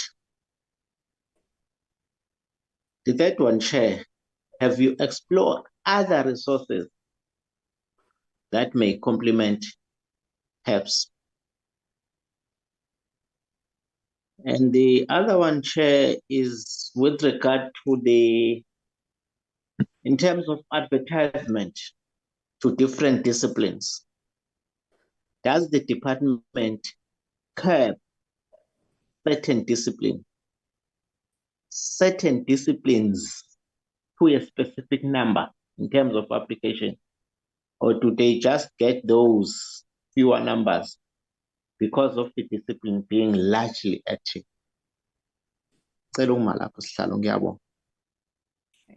Siyabonga, Honorable Zondi, Honorable Mamabolo. Yeah, go leboge modulasetulo mme Bethu Dlilane. Ke dumedishe maloko ka moka a komiti le ba kgoro ya dipapadi bokgabo le setso. Re le mo kgoding ya bokgwa e ya bokgabo le setso. Pushusha ka taba tše pedi fela modulasetulo. The first one will be around what you call. In fact, we'll firstly acknowledge that the president has also made another effort to make sure that we expand this stimulus program, which is going to be available for dispersion and then through the National Arts Council. So now, my question will be that this time, how is it going to benefit young people? In particular, young people who are in the creative industry, Comrade Chairperson. The other issue which I want to be controversial, but you'll call me to order if I'm out of order, Comrade Honorable Chairperson. This question will go directly to the National Arts Council. Members of the National Arts Council, is there any member of our committee who has benefited from you before, and did that member account for the funds allocated to him or her? Thank you very much, Chairperson. Thank you, Honorable Mamabolo. Honorable Dennis. Thank you, Chairperson, and greetings to the Ministry, the Department, and all the officials. Chairperson, I just would like to start off with the comment on the audit findings, particularly the internal control and the role of senior management. It seems to me in many entities that is still an issue, internal control. And the comment I want to make, the slides that points to the council members and the various skills that they have on the council. If I go through that, there is no reason why senior management should not do what they must do, the roles that they must play. So I think it is something that I think the department must just note that all these people appointed have very, very high skills to do what they must do. Chairperson, and then I welcome the attempts by the department on the merger of the NAC and the Film and Video Foundation. My question here is, will there be any cost saving in the merger, and how much it will be to streamline the functions of the CEO and the CFO? Chairperson, I would like to just ask the question, I think it was slide 12 for the NAC. What is the minimum amount that requires audit financial statements? The amounts they do allocate to these various sectors and disciplines, what is the amount that requires audited statements in terms of financial laws or treasury rules? And then my last question, Chairperson, on slide 14, I think it was the conflict of interest rule that is not applicable to ring fence funding. I think we must go back to that slide that refers to ring-fence funding, and I speak under correction, but I think it's probably over. I'm guessing now 2 billion, but I'm speaking under correction. I just wanted to know that amount, so that one can ask then why there is this rule that a conflict of interest rule is not applicable to the ring-fence funding. I thank you, Chairperson. Thank you, Honorable Dennis. Honorable Van Dijk. Thank you, Chairperson, and I also welcome the presentation. My questions are as follows. Slide 3, under the budget allocation for PSP 3 and 4, that project management unit, the department, according to that slide, it seems as the department for that they received more or less 5 million, according to the slide. How much money in total went to the 5 identified distribution entities for the administration processes? My second question, slide 4, projected jobs created and actual jobs created. I just want to know how that is measured and if there has any long-term employment been created. My third question, is the list of the beneficiaries identified by the 5 distributing entities per entity and their projects available on the online platform?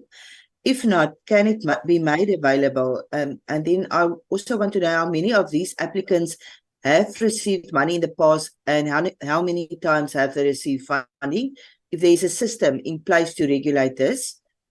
And basically the same question is on the National Film and Video Foundation, where can we see what projects were approved? And then also who's doing monitoring to see whether the money allocated is indeed spent on what it was requested for? It's basically in general, how is monitoring done and what happens to those applicants that may abuse the money? Is there a platform to red flag them then? Thank you, Chair. Thank you, Honorable Van Dijk. Honorable Malomane. Thank you, Honorable Chair. Greetings again to all members in the platform. Chair, will please bear with me because I was in and out. If maybe I will be repeating a question that was asked before. My question, it will be based on the issue of on slide 12. I'll just like to comment on the council to make sure that they've removed the barriers to the applications that have been previously encountered by the artists. Let me say I am uploading them because there were challenges last time, but I just want them to make sure that on the issue of tax clearance, the audited financial statements, these things doesn't make them that maybe at the end of the financial when they are audited, so that they will find out that there are challenges when it comes to auditing. It will give them a finding on their auditing. But if it won't give them, I upload them for doing that on removing the issues of the barriers. The other matter that I want to speak about is under page, is it slide 14, where it speaks about defaulters. But here it speaks about PESP and NAC defaulters, or those with outstanding projects will not be funded. I just want to check who are those people who are having projects that are not done. Can we get the list so that we are aware, so that maybe, because some other times we'll receive information from members or people outside the committee that seek responses. But if we don't have so much information, some other times we'll have challenges. So I just wanted to find, and also to ask the department, because it speaks about defaulters, whether the departments do have also defaulters of those who have been funded but not done, because this issue of project, if we can check, the aim of this PESP is to make sure that it creates employment. So if a project is not done, it means there will be challenges. So I just wanted to check on that. The other matter is that I just want to find out from the department and the ANC on bringing up the new people from the market. How do they make sure that they fund these new people? What There's ways no are they? ANC point of order, Chair. Point of order. NAC. Yeah. So, hey, you know the INC organization. with must Wayne say, Mutombo, Papa. apology, you know. Hey, copy and paste. Apology. NAC, you know, to represent something, you know, wherever you go, you need to represent that thing. So my apology, NAC. So I just wanted to check to say the department, let me just go back on the issue of the defaulters, whether if the department is having those kind of defaulters, those people who are not maybe completed their project, how do they handle them?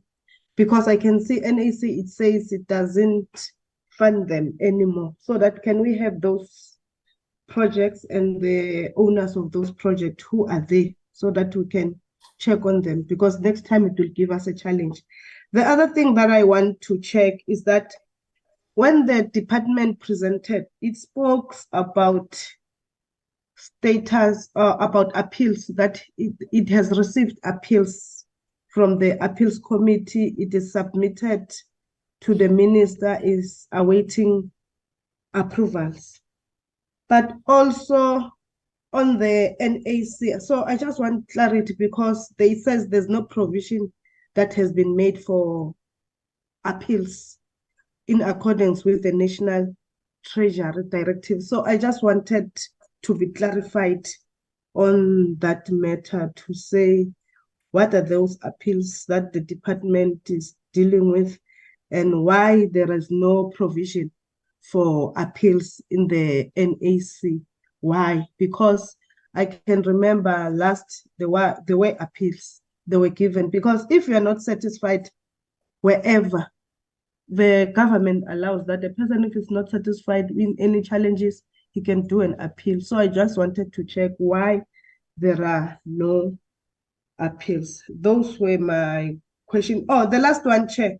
It also based on the uncompleted project, to say, because they're saying this, it must be, all the project must be completed by 31 March 2024. What will happen if they're not completed all?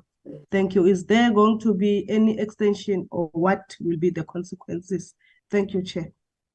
Thank you, Honorable Maluman. Can I ask all of you that you must lower your hands in order that I must not be confused with the, what you call, legacy hands? Yes. Thank you, honorable members. Thank you to the minister. Thank you to the NAC, not ANC this time.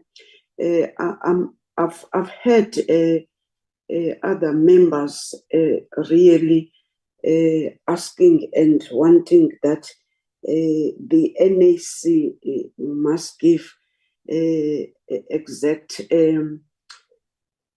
information.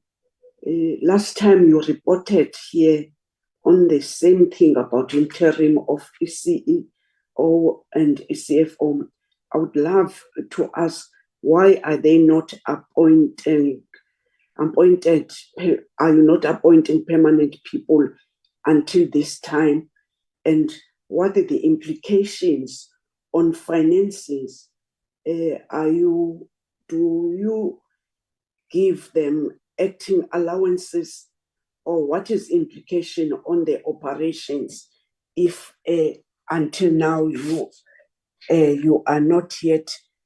I've heard when we are reporting, but I'm suspecting we do have a concern. I don't know, you have been here, as other members are saying, it's about a year now. I don't think it's on you. Maybe we want to put emphasis that we don't want to see this before this end of this term.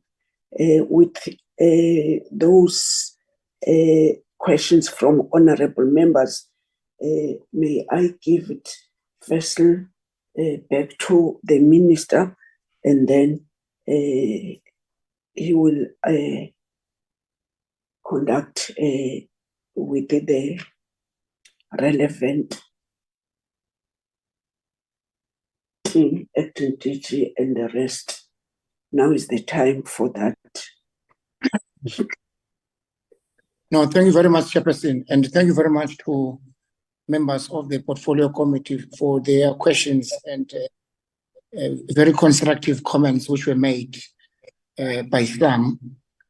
We really thank the NAC for their detailed presentation. We thought we should ask the entity to come and give as much information as possible and to be as honest as possible to the committee. And I think to a very great extent, the presentation has been very honest.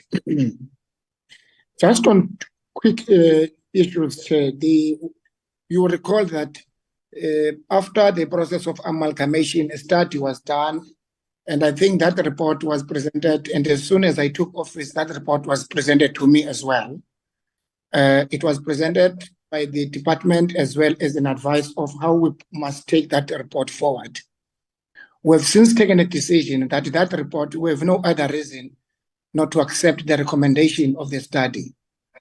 And therefore, we've already been in contact with all entities, like it was reported by DTG Mandisa as well as the Princess, that we're in a process of transition. The DG, I think at an appropriate time, will share that report.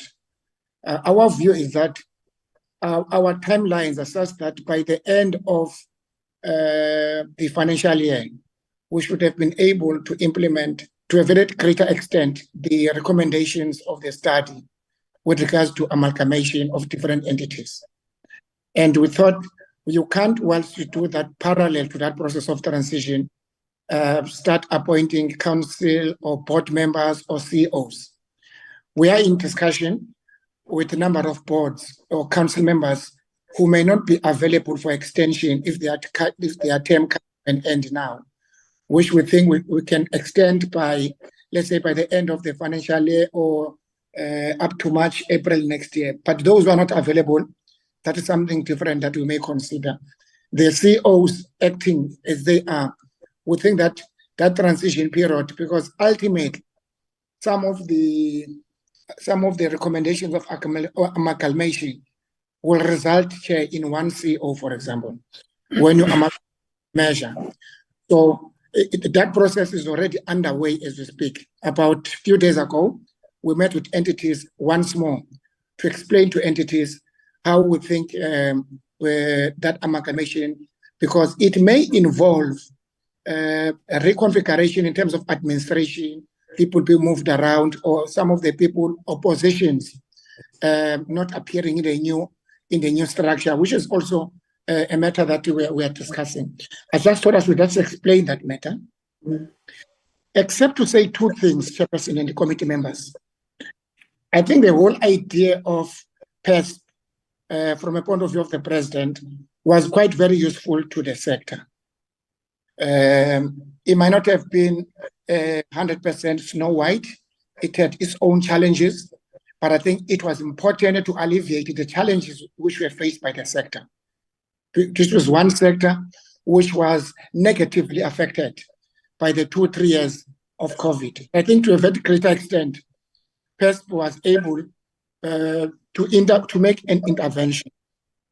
One of the challenges, for an example, which I think Princess spoke about, is the issue of multiple application by one person or one entity.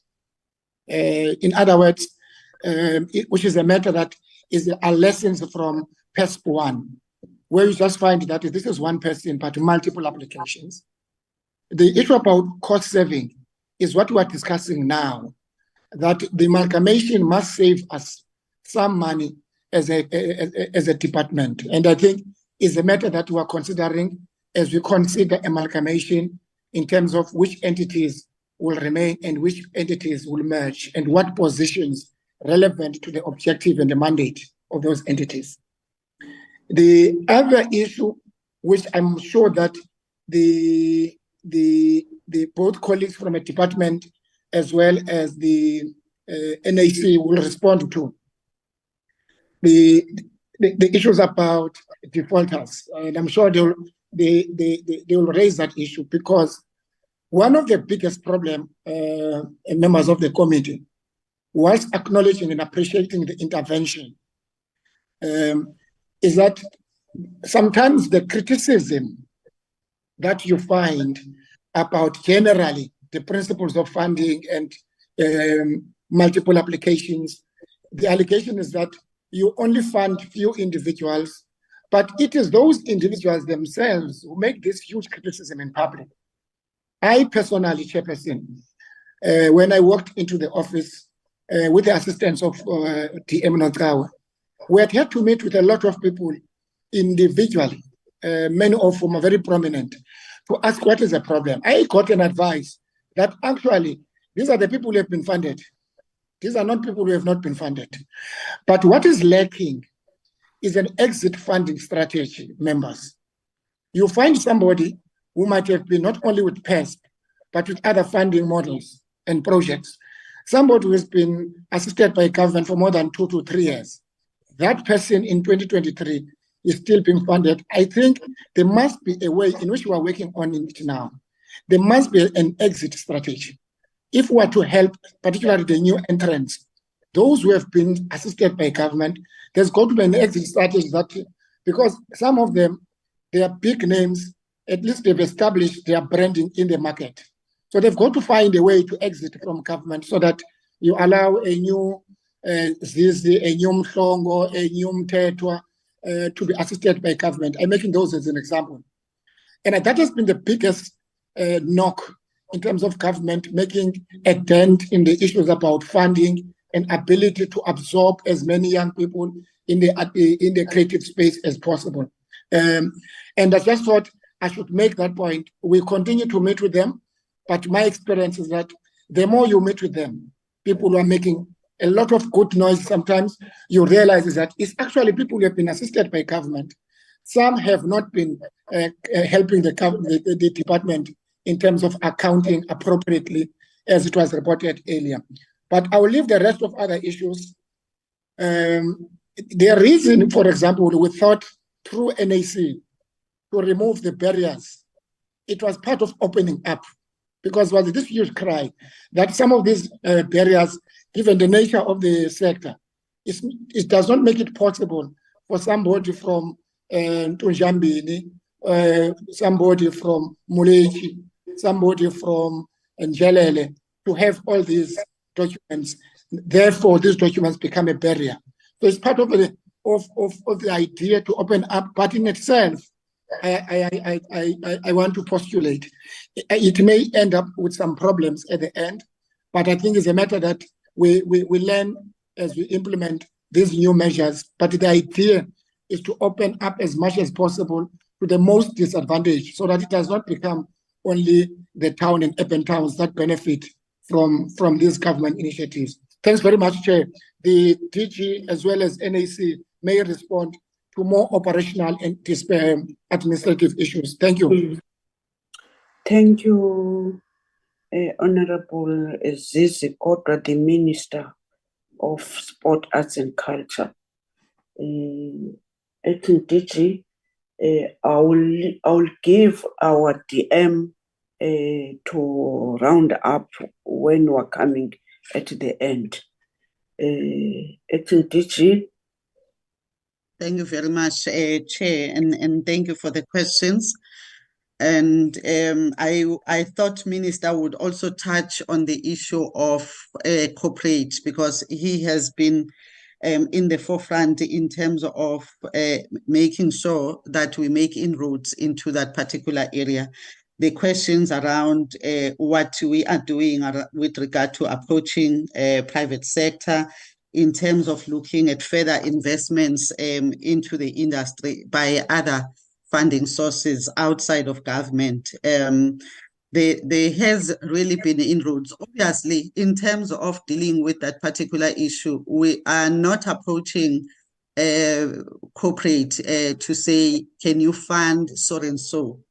But we are laying a foundation in terms of creating that enabling environment in engaging corporate and private sector to make them understand how the industry functions, but also to make them understand what the value and the benefit derived would be. So without mentioning specific names, Chairperson, I would respond to the questions from the members related to that, that indeed there are several initiatives to engage, and there is willingness from private sector and corporate to engage with us. We're hoping that the outcomes of these discussions would be positive. In as far as the issue of the funding model, as also mentioned by Dr. Stolle previously, a question from Honorable Member Chair, yes, the department has commissioned its research wing to do this exercise in terms of doing a research and producing a funding strategy and model, and that was done, and it was finalized at towards the end of this last financial year, beginning of this new financial year. So at this point in time, we have a strategy and a funding model as put together by our research wing, as I say, the South African Cultural Observatory, which has been presented to our executive management team. They also got an opportunity to briefly present to the minister just the high level, elements of this funding model.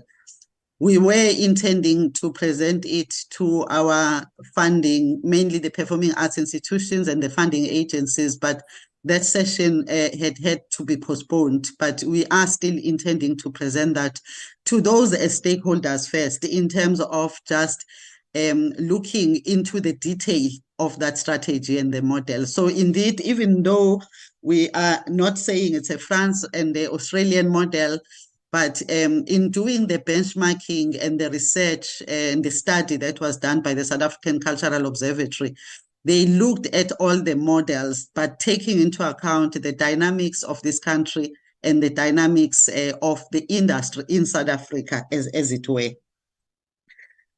In as far as the issues of, I'm sure NAC would speak further to the issue of monitoring, but I also wanted just to come in and also indicate that the issue of monitoring, lies at different levels. There is monitoring that we do at a strategic level, which I made reference to through the bi-weekly meetings we have with CEOs of these entities, together with their implementing teams would come and we do presentation and thoroughly interrogate the progress that they are making on bi-weekly basis. However, on day-to-day basis, as I indicated, because we now had set up again, as I said, arising from the lessons that we learned in the previous cycles of PESP,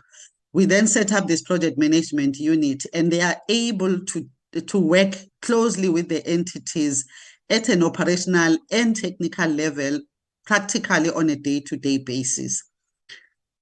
So as part of the work that is done by this PMU in the department, working with the project teams in each of the entities, are site visits. Obviously, we cannot claim that they are visiting all projects, but they take very big samples of these funded projects, and they would physically make site visits to those to confirm existence of those projects, but also alignment to the proposals and the business plans that were funded.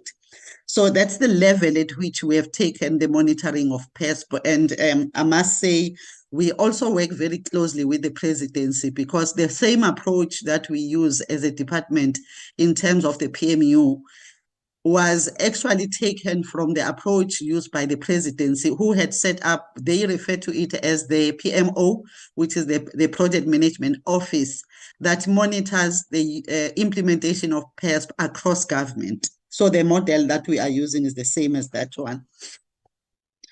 On the issue related, I'm trying to take the questions that were more directed to the department chairperson.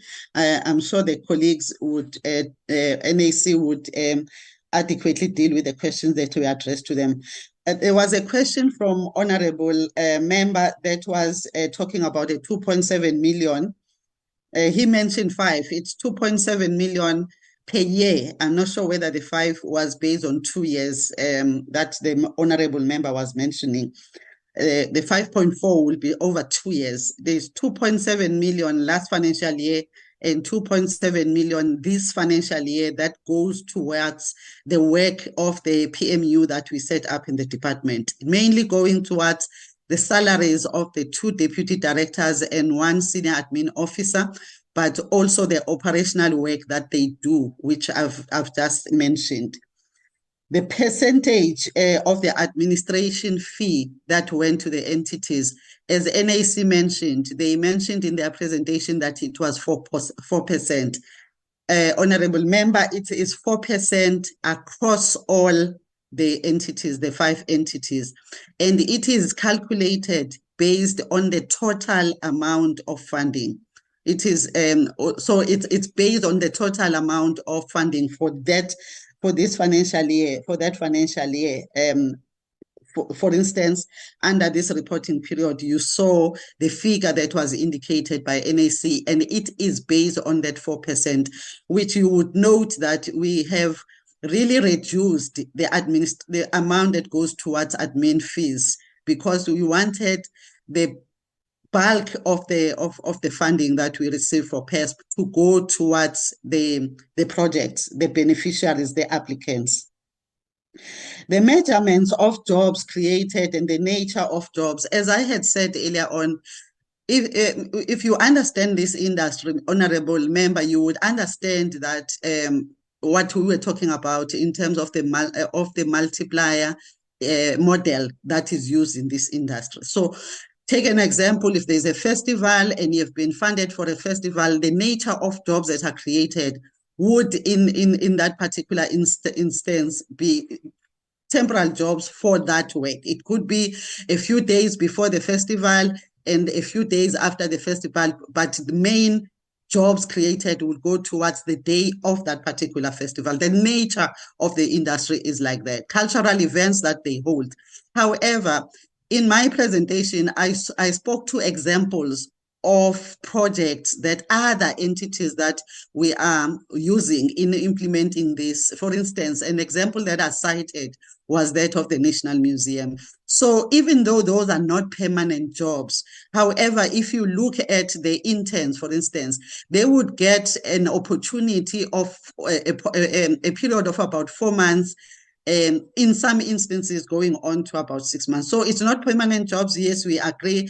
However, this was about the reconstruction and recovery, and it's giving that opportunity in the different formats as it actually informs itself in this kind of an industry that we are servicing.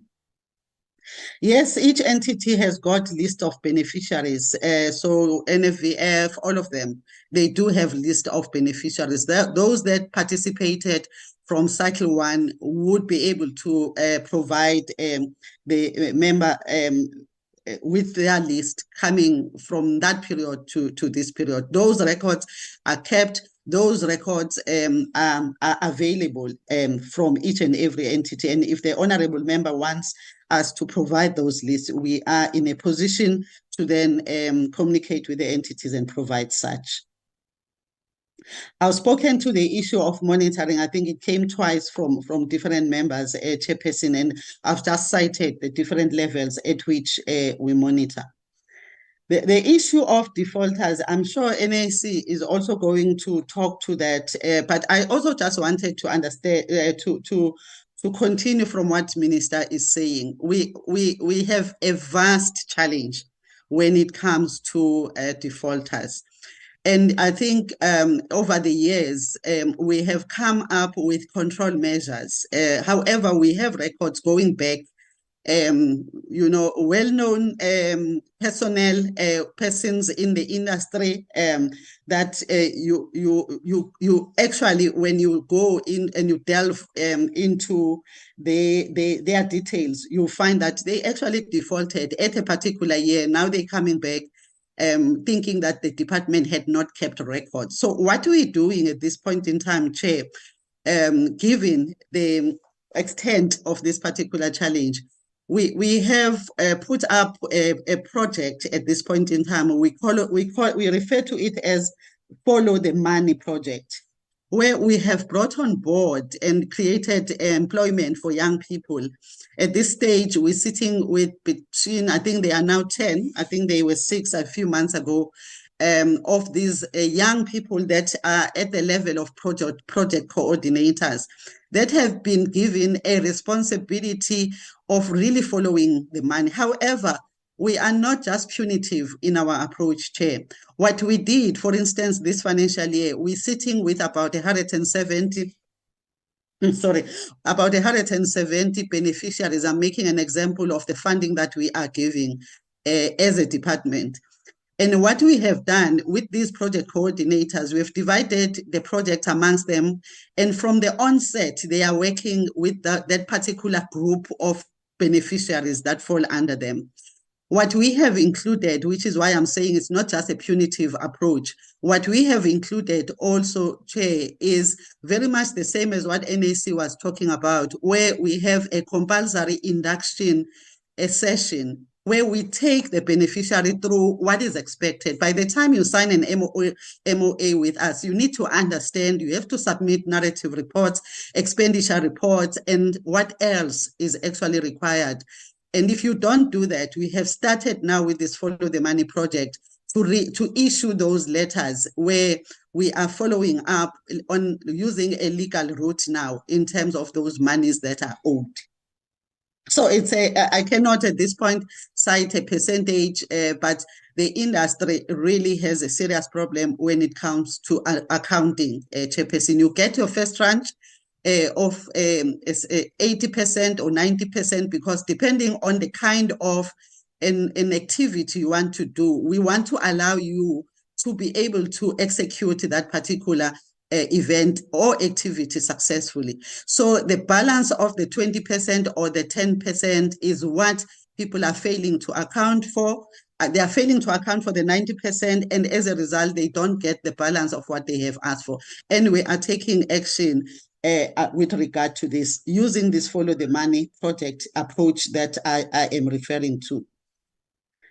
Chairperson, just lastly on the issue of appeals. The appeals that DDG Chikwatamba was talking about in her presentation are the normal appeals that apply to the grant funding that NAC is mandated to distribute. So there is an appeals committee that deals with that in line with the act that informs the establishment of NAC. I don't know, maybe DDG would want to expand. However, what CEO made reference to in terms of there being no appeal for the special funding. Last year, when we experienced problems with appeals, we approached the National Treasury. In fact, the National Arts Council wrote to us requesting that they be allowed to set aside a certain amount of funding to actually deal with issues of appeals. And Treasury was very clear to say there is no ring fencing that is allowed in this special funding, because now you are ring-fenced amounts. And they actually went further. They didn't just say no, they actually made a recommendation that as part of the lessons learned, we need to be upfront when we advertise for the application for PESP, where we are actually saying upfront that the process of appeal will not be accommodated, and this is exactly how the whole process and procedure would. So we are upfront in terms of that particular process, given the guidance that we actually received from National Treasury, subsequent to the letter that NAC had written requesting for the setting aside of those funds that will take care of the appeals. So when people are applying for appeals, as the report indicated, when people are applying for funding, as the report actually indicated, the entire amount that is a special fund for pairs goes to the applicants, goes to the beneficiaries that would then meet the requirements. Obviously, it's a competitive process. Those that have got the best proposals will then ultimately get funding, because you have to take into account how much, even if government was to give us 5 billion, at the end of the day, there would be those that would be funded, that would get funding, but there would be those that would not. And that's why there's criteria that are used in the adjudicating panels when they execute their work. Thank you very much, Chair. The issues of amalgamation, I think Minister has addressed those things. I would not waste your time with addressing that, because Minister addressed it quite, I think, adequately. Thank you very much, Chair.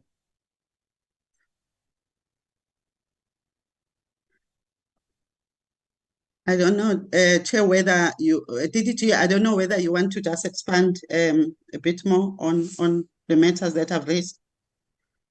No. Can hand. I'm handing over to NAC. Thank you, Chair. More expansion, it's not about your good self. It's true, maybe follow-ups if they feel that they need more clarity or more information. But as I'm listening, starting from the minister to your good self, I'm hearing a very informative one from a minister, which suspecting as the members, we do appreciate what we've heard from himself in this short time being with us. We've been seeing the minister since then consulting. So surely we're hearing now the fruits of consultations. Can I give it now to the NAC? Thank you very much, Honourable Chairperson, and thank you to Honourable Minister and Acting DG for also covering us very well with the responses that they've given so far. I would also like to just add in before I ask the CEO to come in. One of the members asked around the capacity within council that currently exists to say, why is it that there is irregular expenditure of, around 3 million? I do want to note, Honourable Chairperson and members, that we actually are coming from a prior year of irregular expenditure amounting to 20.1 million. And we have reduced this irregular expenditure down to the 3.7 million. And as it currently stands, we are continuing with this exercise in terms of placing proper internal controls to ensure that, we reduce this amount even further. I also just want to, state around, whilst we are speaking about the financials as well, that, we are very pleased that, as well as, other, I think, pleasing factors with regards to the Mzansi NPO, which is a matter that had been, sitting in our books. The Auditor General did audit us quite intensively, and they did confirm that we did follow all the procedures and the payments in terms of PFMA, and that funding this year was finally considered perfectly regular. So that is not an issue on our books any longer. I also want to add that in terms of, prior years irregular expenditure, we had about 37 million that had been sitting in our books, and we have finally as well received condonement from the AG with regards to with Treasury with regards to this as well. So, in terms of the internal controls in the system, Chairperson and honourable members, we really, really are working very hard as council together with management to just tighten our belts and tighten our controls to ensure that, we are getting better and better with each and every year. We also had a question that came from the floor from the members with regards to clarification around the conflict of interest matter. I will reiterate, Honorable Chairperson, that it is not considered conflict of interest at the NAC, excuse me, when funds have been sent through to the NAC for distribution for a particular project or for a particular purpose, if it has not been adjudicated by the NAC. If it is something that has been adjudicated by the NAC, then the conflict of interest arises. But in this particular manner, everything with regards to where the funds, should go to and to whom the funds should go to sits, with the department. And the department is the one that will then inform us to say, these specific amounts, please make sure they are directed to this particular, or for this particular purpose. So that is the reason why the conflict of interest for ring-fence funding does not arise, because we consider those funds to be ring-fenced. We had a very, nice question as well that came from the floor around how is the removal of the barriers of access to our funding, how has that impacted us? And the example the honorable member had given was with regards to the tax clearance. They were saying, since, council has, started this imperative around removing the requirement of tax clearance certificates from applicants, has this, or is this affecting us in terms of, excuse me, findings down the line when we are being audited? I would like to confirm, Honorable Chairperson and members, that actually it does not. And this is purely because we have said we are saying to applicants they should not submit the tax clearance certificate at time of application. However, if they are actually considered for award, for an award of a particular amount as a beneficiary at the NAC, they would need to submit their tax clearance prior to getting paid. So it is not that every single beneficiary does not actually submit a tax clearance certificate. If you are successful and you are awarded an amount from the NAC, you will submit a tax clearance certificate. It's just that we don't want a situation where artists, have to go and pay to get a tax clearance certificate, only for them to then be declined, down the line, because unfortunately, that is something that is a cost. So we just try and make it easier so that they can be able to have access to our funding as well. I also would like to add on, I know the Honourable Minister spoke very well with regards to the appointments of executives within the entity. I do wish to, confirm that Council has appointed the CEO and the CFO as interim positions. So we now are referring to them as interim CEO and interim CFO. They were prior acting.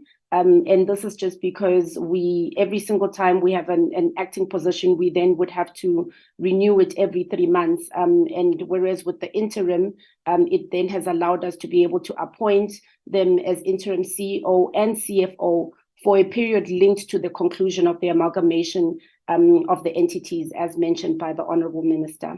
I know there was a question with regards to the issue around the audited financial statements when we're also talking about the barriers of access. Doc, I'd like for you to just quickly come in because you are the chairperson of POCC before I then hand over to the CEO. Dr. Stoller, please. Thank you, Chair, and thank you, honourable members, Minister, Deputy Minister, the acting DG and DG. Yes, I'm going to cover that question, and the Chair also asked me to respond to 1 or 2 more questions. I think maybe it didn't come out clearly when the CEO was addressing this matter. What we are saying about the audited financial statements was that the question that we asked as the new council is, why would you ask practitioners to submit to the NAC the audited financial statements of their companies or whatever business that they are engaged with in the sector and what they've done in the past, instead of asking the practitioners to account for the monies that we have given to them? That is the only time we would require them to submit financial management accounts or audited financial statements, depending on the value of the money that has been given to them. So that was really the issue of removing barriers, so that when they've received the grant, then they will submit to us a financial report that speaks purely to the money that we have given to them. We do have another layer which the CEO will report to, which is organizational funding. That is when we are funding over 3 years, long-term funding for the organizations. We do ask them to submit financial statements, either audited or not audited, according to the value of the money that will be given to them, because we want to see whether they are a functioning organization or not, for us to enter into a long-term commitment of funding with them. So that is the answer to that. The chair had asked me to quickly respond. I want to just dispose of this issue so that the CEO can spend more time on the rest of the questions. There was a question from the honorable member on the learnings from the previous PSPs. Let me start by saying that us also as a new council, we came in at that very same time. So there was a lot of learnings from us. But I want to preface the answer by just saying that I was paid a visit by the special advisor to the minister, a gentleman I know very well, Mr. Renkwe. He asked me straight question. He says, Doc, if I were to advise the minister, what are the 2 things that you think are important for this sector? I said to the special advisor, let me just say one thing. We are lucky that in this country, the industry is functional. Practitioners are producing, they are creating, they are exhibiting, they are trading, and they are creating jobs. So across all the art disciplines, people know what they need to do, and they are doing what they are needing to do. The only issue we have as a challenge, which we must mention to the minister, is the level of funding. There is not enough money to fund the work that the practitioners are doing. And we learned just from the first PSP, applications worth more than 5 billion rands of applications, and yet we were dealing with just about under 300 million rands. That was our first learning. But we also learned, as it is now with the revised figures, that this very same industry is very big. The gross value add, which has now been rebased from the 2015 calculation of the GDP, is 161 billion rands. That is how much this industry is contributing. Over 1 million people employed, and it is at the same level, around the same as agriculture and mining in terms of growth. So that is what we have learned. But we've also learned that we need to be very transparent and communicate to the practitioners each process and how the panels have adjudicated, and as the interim CEO was sharing the information.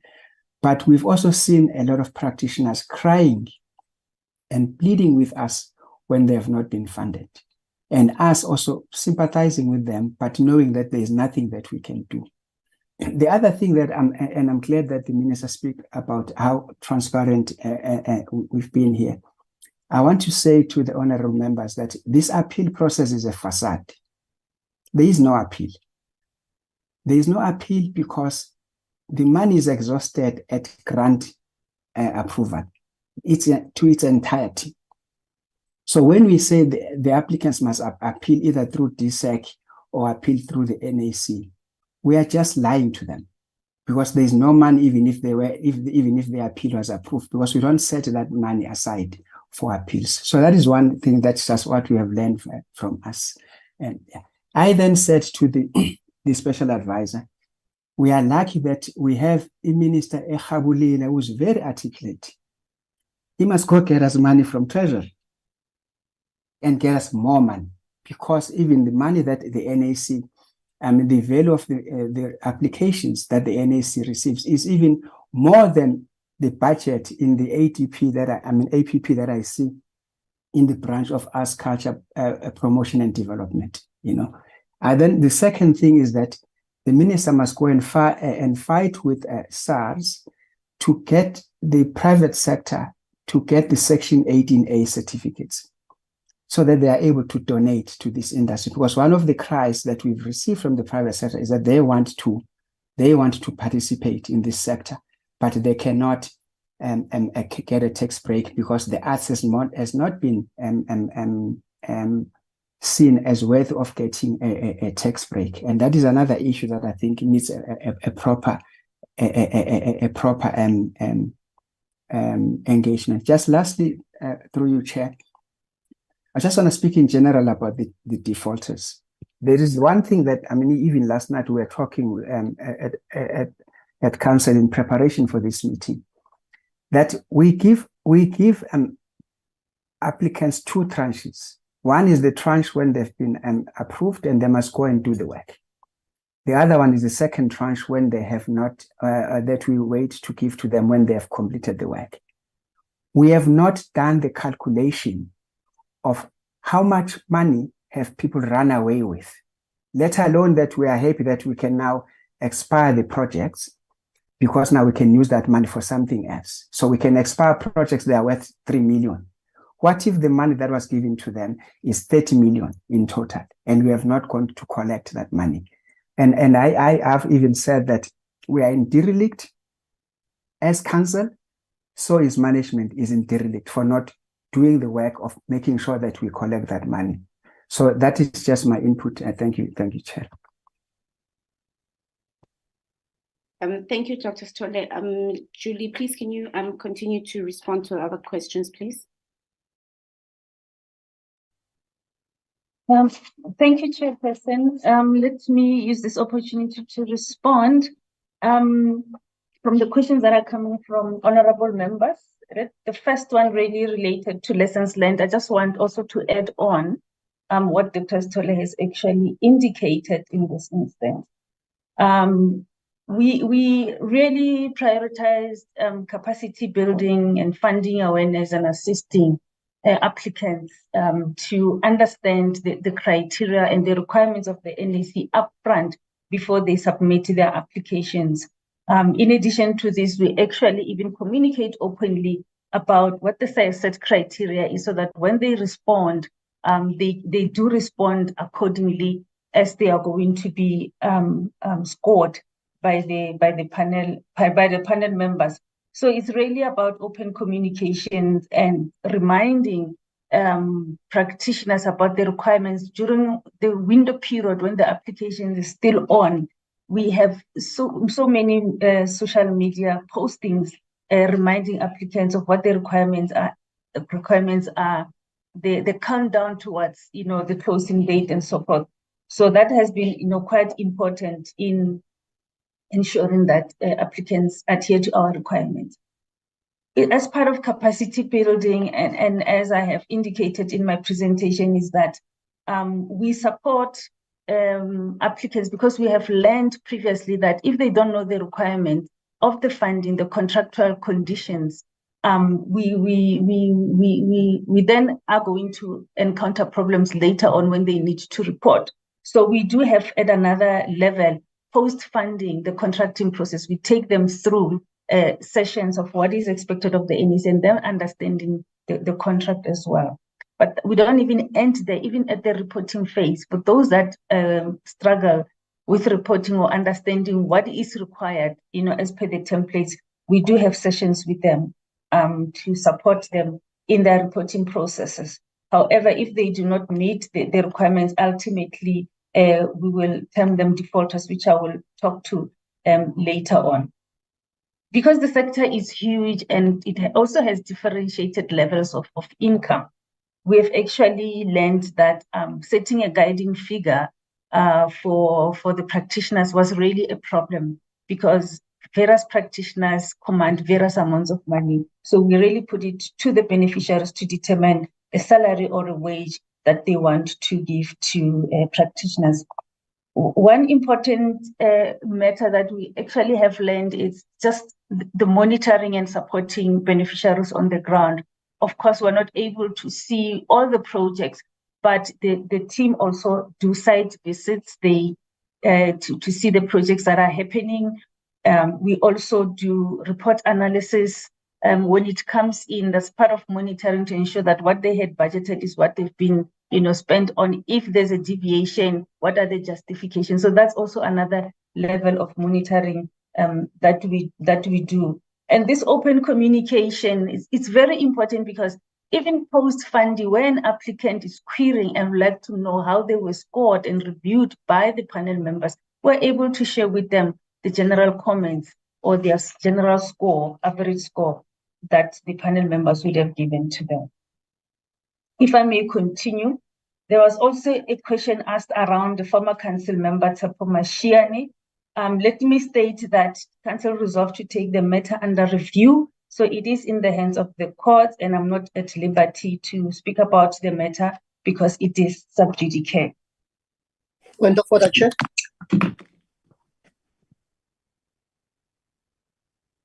Point of order, Chair. Yes. I think we have on our rules, this is part of Parliament.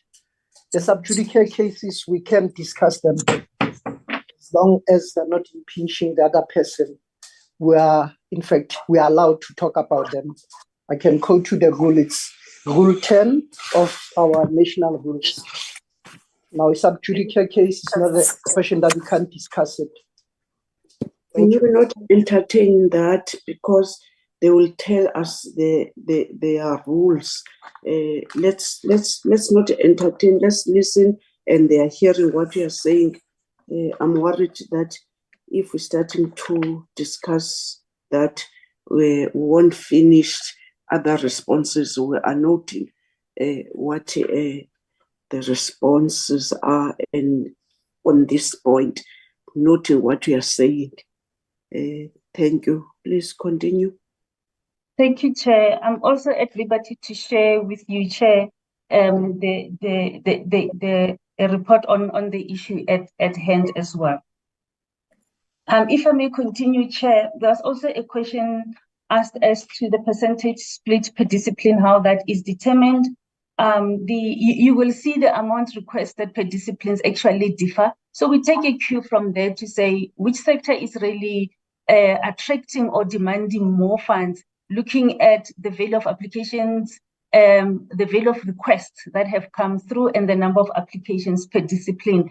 And we average the percentage in terms of the numbers that have come through, so that we know that multidiscipline, for instance, is oversubscribed, and therefore we will allocate a larger portion of money towards that discipline.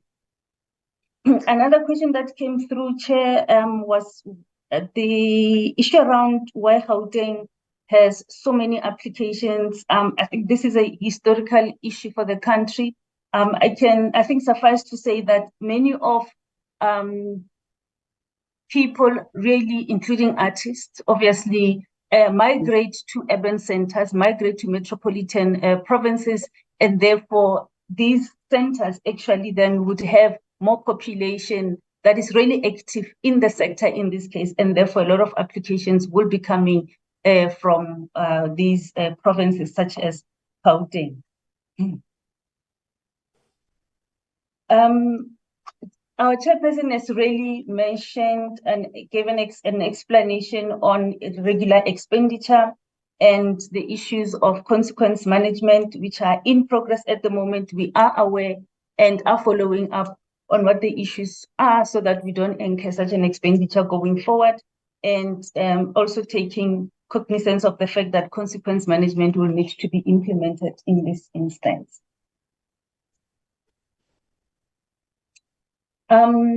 There was also a question, I think it came from Honorable Adams, in relation to the number of applications that have actually passed compliance and are serving at panels. These actually represent 57%. We have actually seen an improvement in compliance coming from applications. When we compare the figure with PSP3, only 40% actually serve before the panel. So clearly the explanations, the engagement with the sector around compliance, the importance of compliance, that is why we're really seeing that there is an improvement. And actually, much more than compliance, the advisory panels have actually commented that the quality of applications has actually even improved in this year. It was such a pity that not all of them could be allocated funding, but it was pleasing to say the compliance rate has gone up, and also the artistic merit of proposals that are coming through has actually improved. Honorable Zondi asked about gender demographics and the like. We do have, it's just a big spreadsheet that we can share with members, which will actually delineate the number of disability beneficiaries that we have in terms of gender, how many males are getting funding, how many females, and interestingly, in this case, more males are getting funding. We also have age demographics and also racial demographics that we can certainly share with the committee in this respect. The other question, I might have covered it, but I will cover it, just expand on it again. It's why the disciplines, actually, the amounts really differ. You would note that the performing arts really are actually oversubscribed. The music discipline, there's a lot of applications that have come through. Multidiscipline, a lot of applications that have come through. So the performing arts are really attracting a bigger value of applications in terms of numbers and also value of what is requested. And hence, there is that variety in terms of the allocations that have been made to those disciplines. In terms of council or committee members that would have gained NAC funding, because we do verification, we do not have anyone who comes from council or comes from panel members who has actually would have benefited from PSP4 in this regard, because we are the numbers, the applications are actually checked and verified to ensure that no council member actually or panel member really benefit from this funding. There was also a question about financials that are required by the NAC. As per the funding guidelines that we have published, our grant maximum, the maximum threshold was 1.5 million. And we have differentiated levels of kind of financial statements that we require. For those that have gotten funding of 1.5 million and above, we would require project audited financial statements. We are cognizant of the fact that we're not going to need organizational audited financial statement because it actually takes quite some time to finalize and report to the NAC on time. So that is why then we request only project audited financial statements, depending on the funding allocation that we have given them. Applications that have been allocated up to 200,000, we do not need any financial statement or expenditure report coming from accountants or bookkeepers. They internally can draw on those and give us proof of expenditure. That will suffice. And above that, then we will just need simple financial statements that have been confirmed by a registered accountant. Carrying forward with the responses, there was also a question in relation to the projected jobs and also the actual jobs that we finally come up with. So at the application process, at the application phase, applicants will actually state how many jobs they intend to create with the proposals that they have given to us.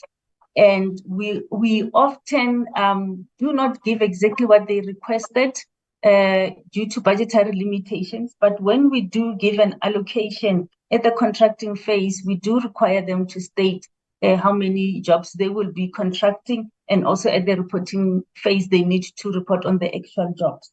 And that's how we collate our numbers from projected to actual jobs finally created.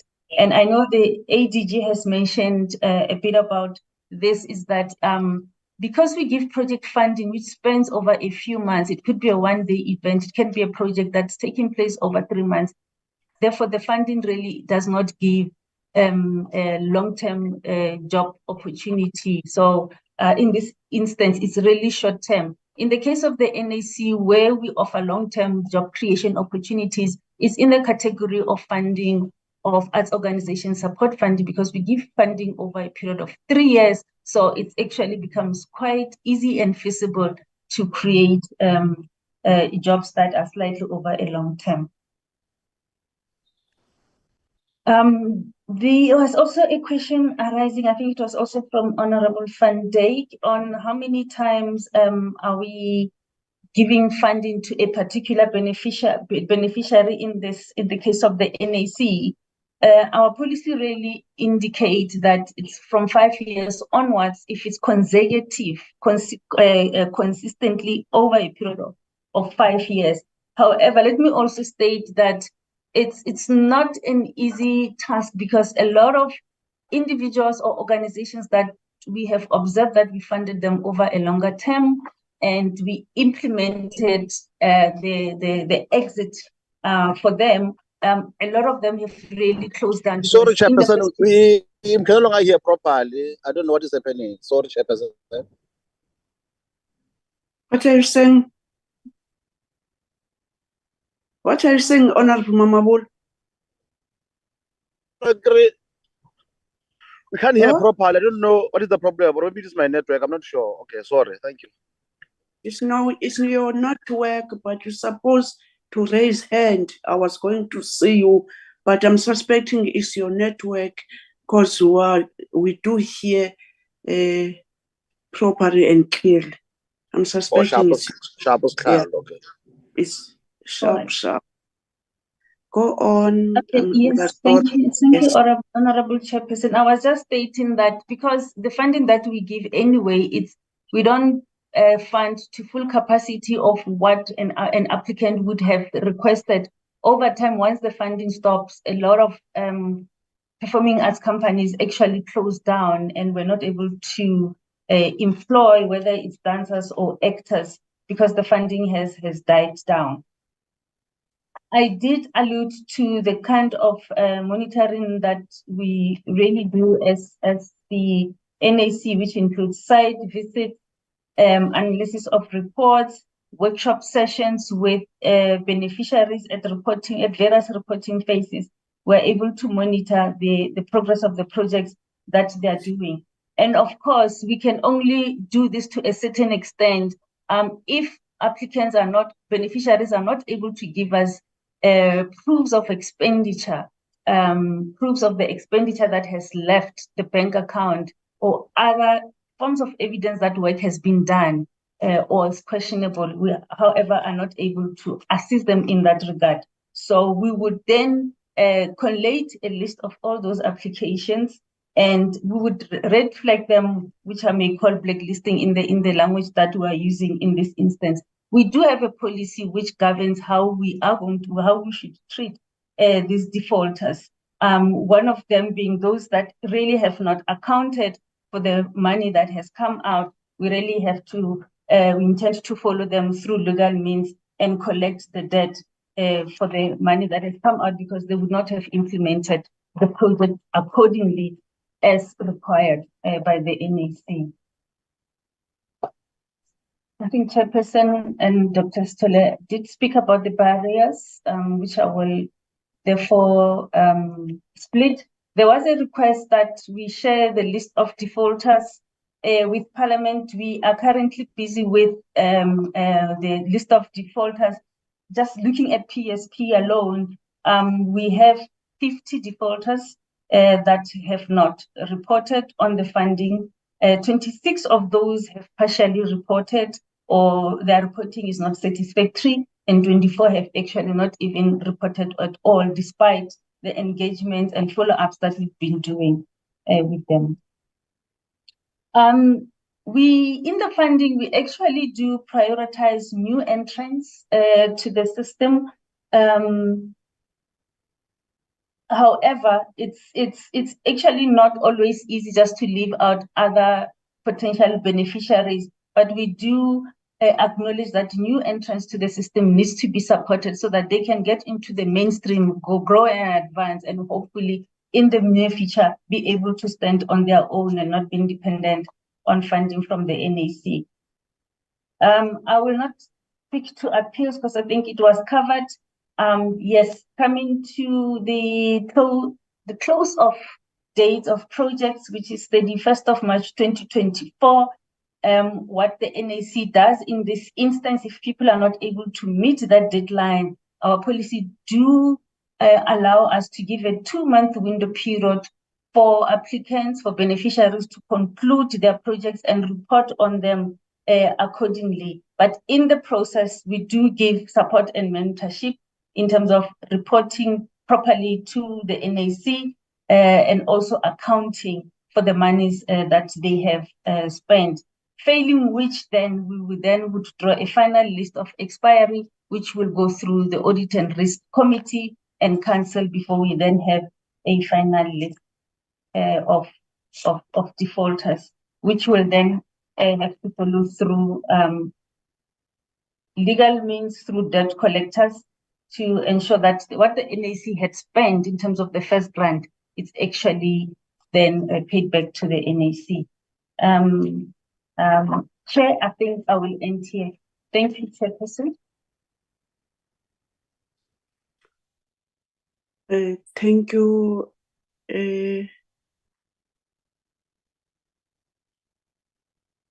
Are you all satisfied that you contributed whatever you want to say? If yes, I'm seeing the follow-up hands. Start with the Honorable Mthethwa, Honorable Mhlongo, and Honorable Van Dijk, in that order. Thank you, Chair. I welcome the responses, and I think for the first time, I'm feeling that there is direction, good direction that has been taken by both institutions.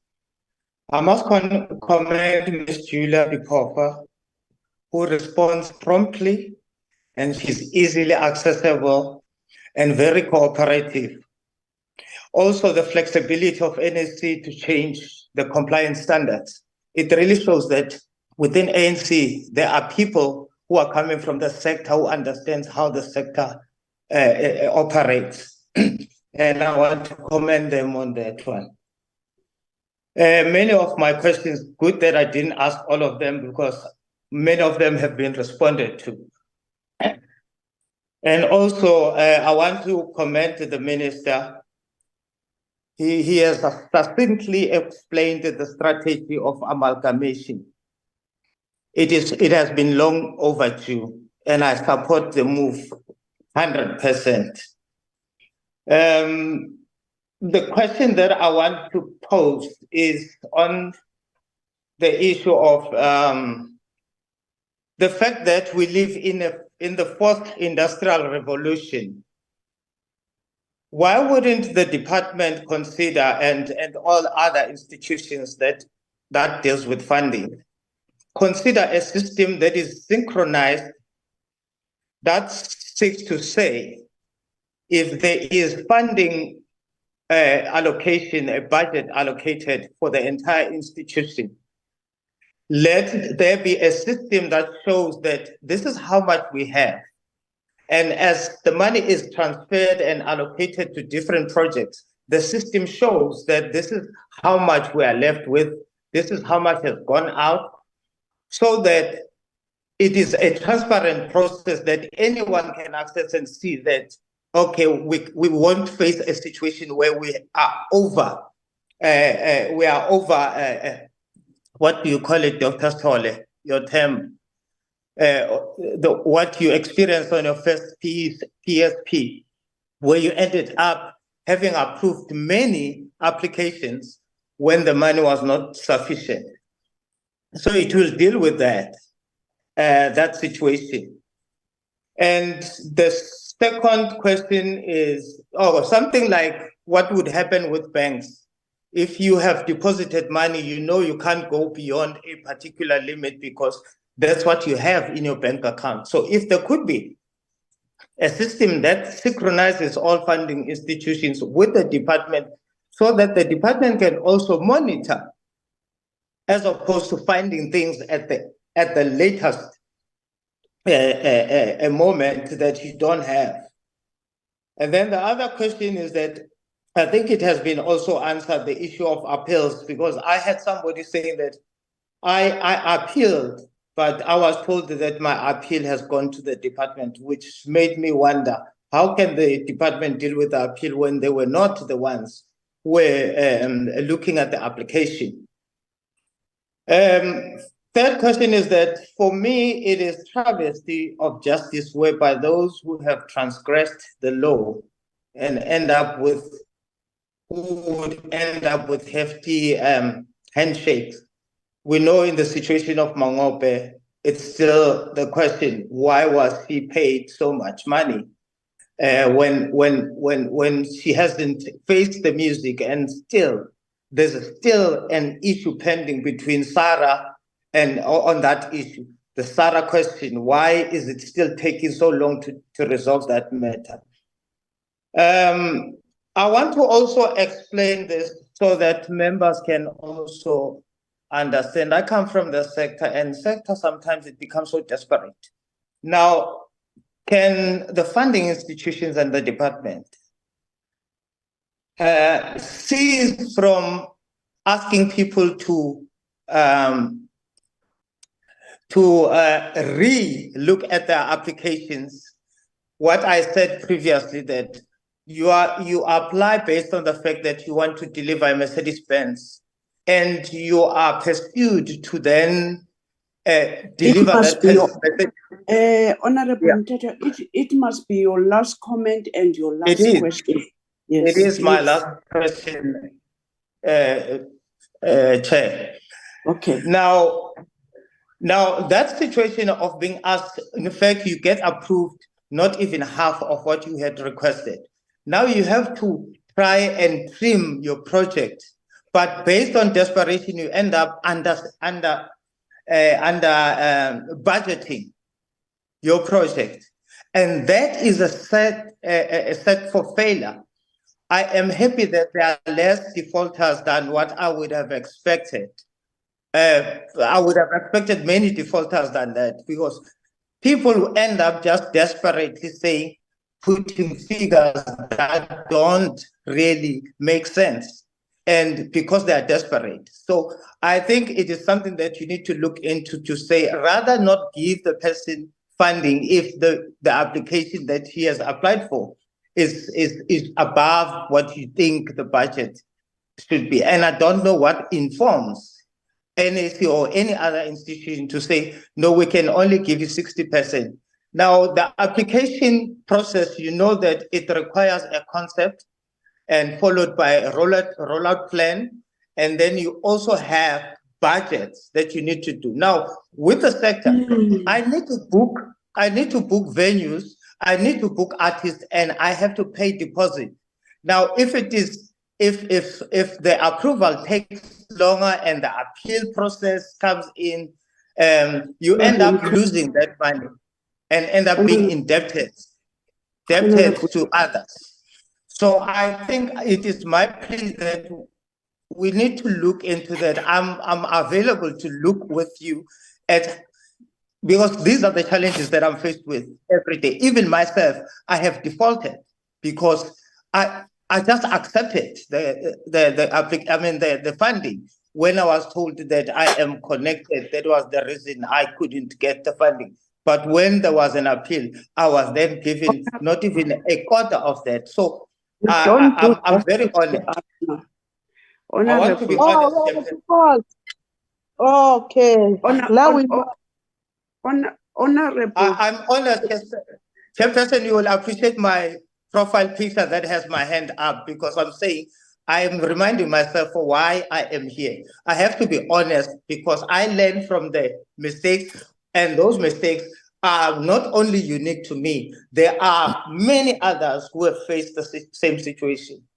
And I'm happy that NAC is saying it is not punitive. I wish we could have an MOU or a letter that says this is how honorable members, you need to protect your Honorable Mteto,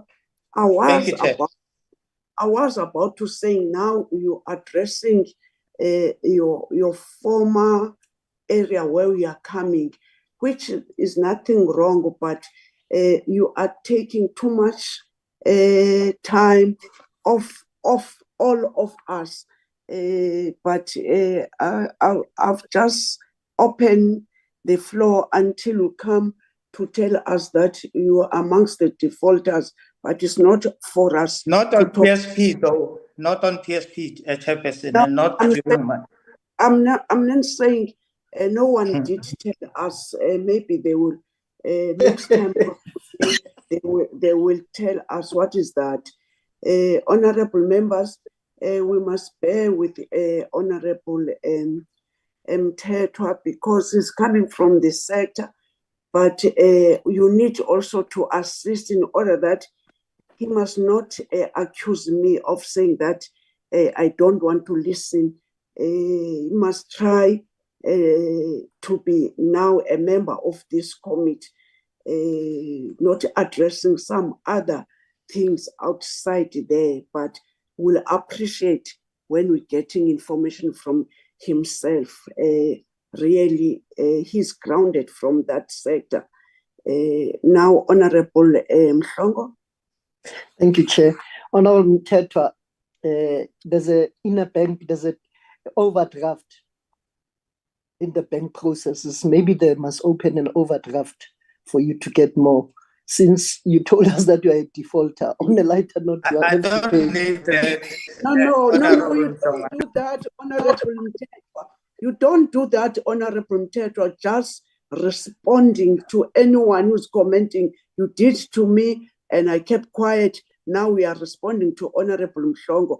The procedure in the meeting is that if you want to respond to someone's input, you raise your hand.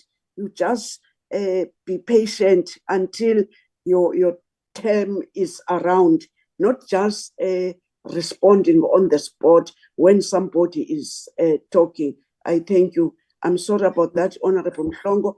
Please. Thank you, Chair. Mr. Mthethwa, it was on the lighter note, Chairperson, that there's an overdraft and there's a default and the defaulter must pay. Nonetheless, can I go to my question? Chair, I think the acting CEO, it's not Ageko, he cannot justify Uguti. He must tell us. The question was, can you be open to us? And if the NAC is not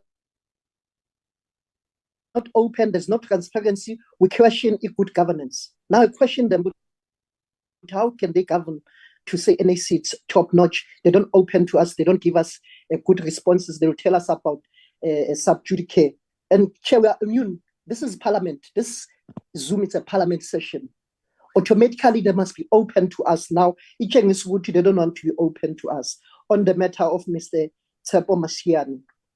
But it remains, this issue remains unresolved to date, despite the fact that internal HR processes and an appeal ruled in favor of him. Even on the 26th of May, 2023, there was a restating order in which he must go back to his position as a manager of the capacity building, but they failed. To date, even NAC is appealing against the CCMA upholding the outcome to reinstate Mr. Mashiane, and they failed to reinstate him even to date. Now it shows what they did not have to tell us. We have information, they don't come clean. Now Chengisani, Unomkonyovu, and they're using taxpayers' money to fight this. They didn't even tell us how much have they used to date. There was a deal that they must give him plus minus 200K to settle it because this was unfair labor practice. It is wrong under the leadership of the NAC that we practice wrong labor laws. It is totally wrong. It's uncalled for to do that. We are undermining, suppressing our workers. Chairperson, can they explain why Mr. Mashiane to date is not at work? There were two processes of arbitration, and to date, they rule in favor of him, but he's not at work. How much has been spent to date on legal fees for this to fight this battle? And this is not a personal battle, and they're using taxpayers' money to fight this battle. How much have they used? From which fund are they using this legal battle for? Babastiel, is it on the reserve 60 million rand or what? Where do they use this funding to go to labor court now as I speak? Chair, I wanted to find out, especially to the NAC, how many acting positions we have. I know, Tuguti, you are saying after 6 months we'll implement. It's not even a showcase. There's no ETA on the implementation of white paper. There's no clear indication that in March it will be implemented. The minister did not even confirm that, saying after we'll see and then we know how many acting position under NAC, and can they tell us, especially the involvement of other position NAC, who is involved, who, because we have Hollywood actors in the NAC. Minister, directly to you now, since you came with a good proposal, I support it. If Mhlongo is able to stand for himself, Zinzi can now benefit. Now, Minister, what is your take on the NAC deputy chairperson? He's the NAC deputy chairperson, he's the CEO of Mzansi, and he's the CEO of KwaZulu Natal Orchestra. And now, don't you see any conflict since you are now in? Because last time I asked, you said, let's pack it. Now you are aware. Don't you see any conflict on this, Mr. Tembe? Don't you see any conflict? I need your honest view, Chair, or to your Chair. Last question, Chairperson. On the auditor's report, is Mzansi, because they put it to us that they've got a clean audit report. Can they share that audit report? Was it done by the AG or was it done by a private company? If it was done by a private company, how much was it? How much did it cost? And can we have the name of that company? Thank you very much. Thank you. Thank you, Honorable Mhlongo. Honorable Van Dijk. Chairperson, thank you. Yes, my questions were also regarding Mr. Mashiane. I also feel that the issue is long outstanding and unresolved, and the outcome was indeed in his favor. So I wanted to understand why, also how much money will be spent on this to pursue this matter at the Labour Court. And then I want to know, how do they prioritize capacity building at the NAC when they dismissed Mr. Mashiane as the program manager, capacity building? And should this money not rather be the legal fees be spent or going to capacitating the industry? Thank you, Chair. Thank you so much, Honorable Van Dijk. Can I start as I've been doing?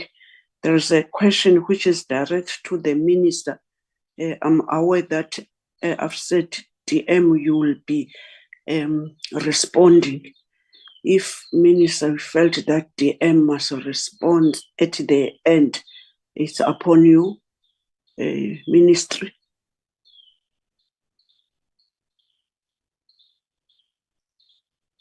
On Mr. Tembe, I see no conflict. Okay. Thank you, Minister. Can I give it back to the NAC? Thank you. Yes.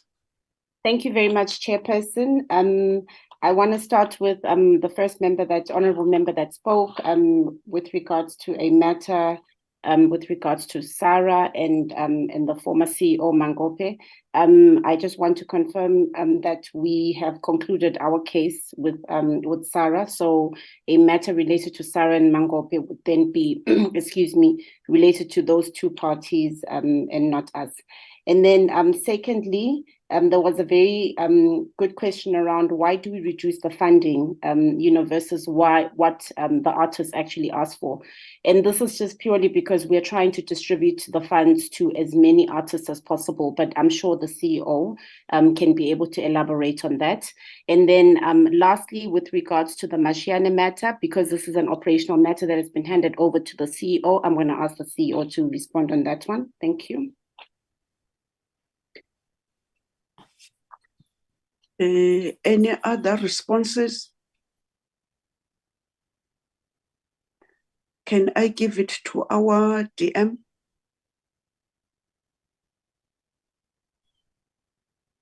Thank you very much. Yes, DM. Oh, okay. I thought there was somebody talking. Thank I you very didn't much. see any hand, DM. That's why I've called you. I was thinking that they've exhausted their time for the question to answer. So let me check first, DM. If anyone still wants to raise or to answer I'm not going to give you after the DM. Chairperson, Yes. Since you're taking that rule, there's no response on my questions. Can you wait? I'm giving DM.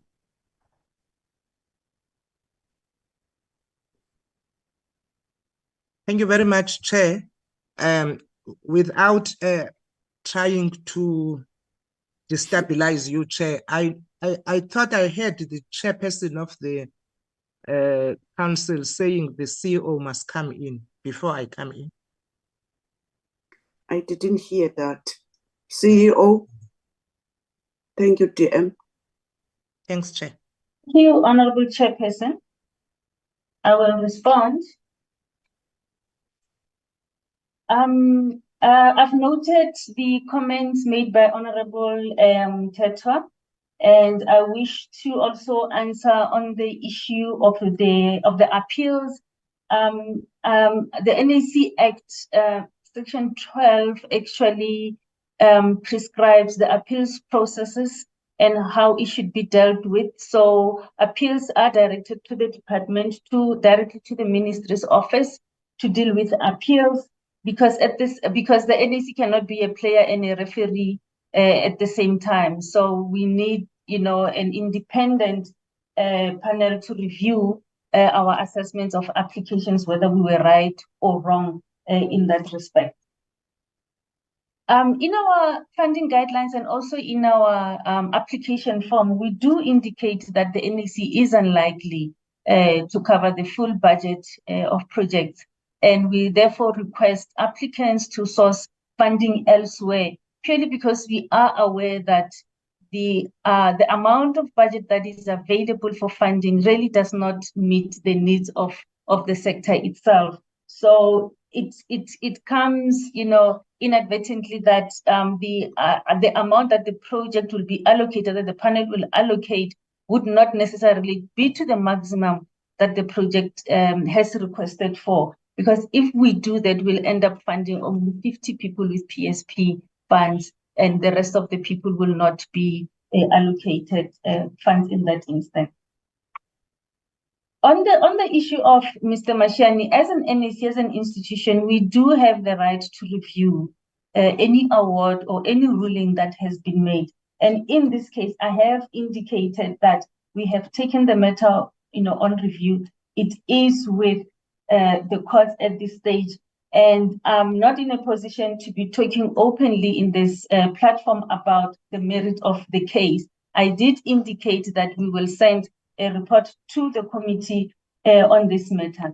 In terms of the finances for all the legal costs that the NAC has been engaged with, we are utilizing our administration cost money and the money that we actually earn from the interest to pay for this additional cost. Mr. Mashiane's case is not the only one the NAC has been handling in the past 2 years, so there are several ones, and it is of this issue that we do use administration cost money, particularly money earned from interest. Thank you, Chair.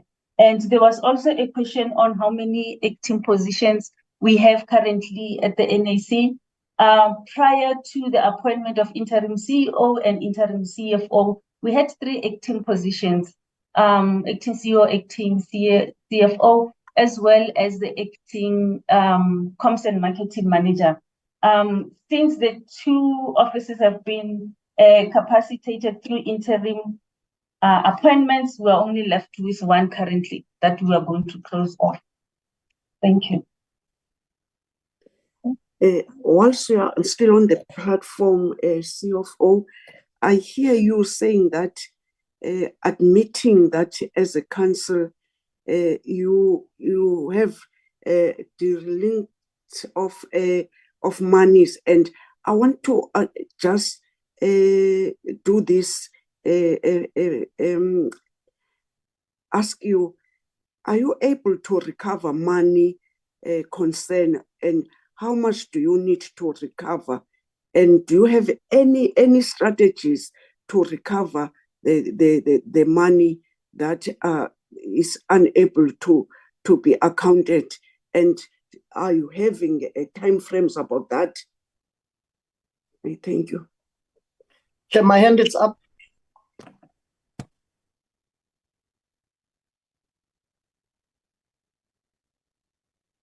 I thank you, NAC. Chair, my hands is up. It has been up. That's the problem. I was not aware now whether it's a legacy hand. You didn't lower your hand. Let me lower it and raise it again. I've lowered it. I'm raising it again. Yes, Honorable Mhlongo. Hayi nidlala ngathi lapho. Hayi cha. Ubani?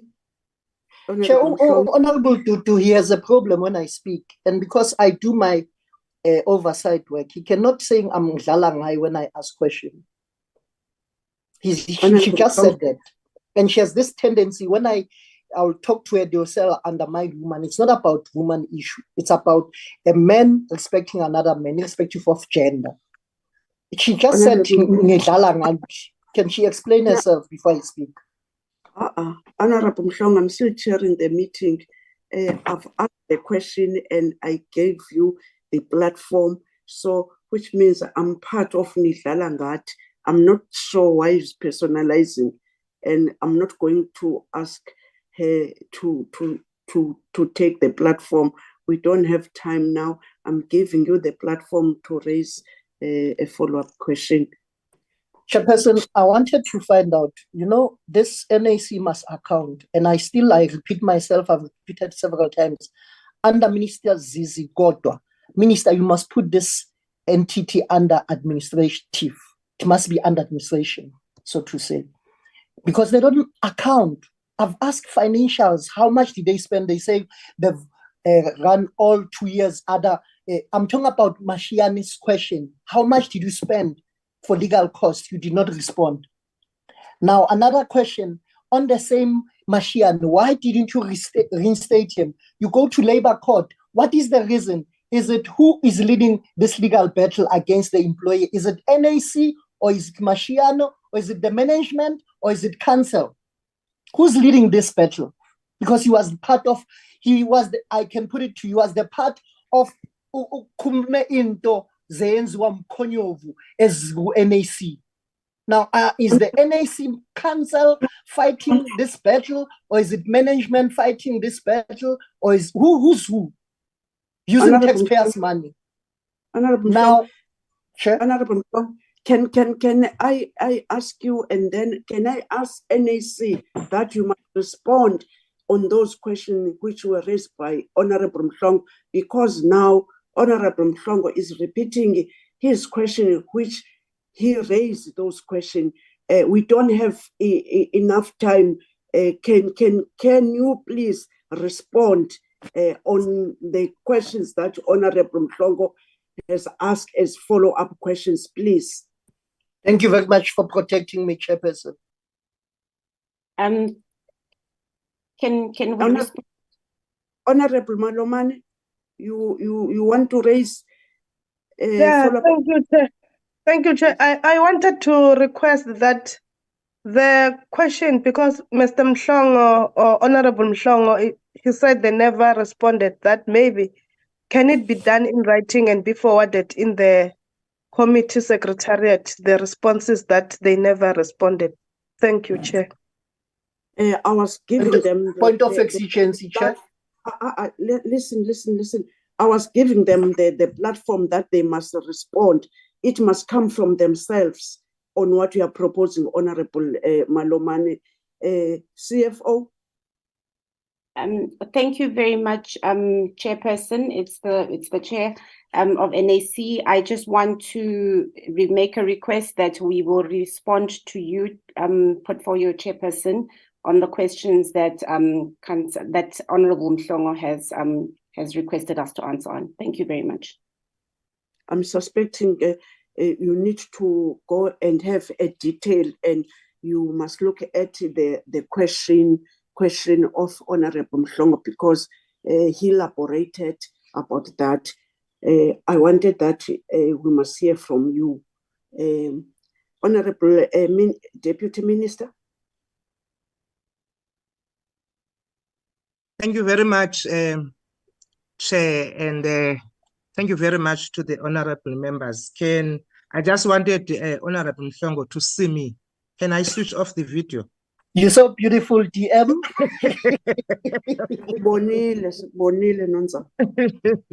Thank you so much, Chairperson. You know, in a long time, Chair, I must say, the meeting, the portfolio committee meeting, where the NAC is present, has been very civil, Honorable Mhlongo. And I suspect it is because the NAC is actually growing and improving, and the portfolio committee is starting to understand. Just for Minister to know that when NAC comes in front of the portfolio committee, it is always fireworks, Minister. It is at least the first time that this meeting is very civil, like the one today, Chair. And I know you would agree with me. Yes. But I wanted to comment first that, Chair, I think we need to appreciate that the Presidential Employment Stimulus Program, both PESP 3 and 4, had been a real positive rescue for the creatives. And I think we need to appreciate the fact that the presidency came with this at the right time.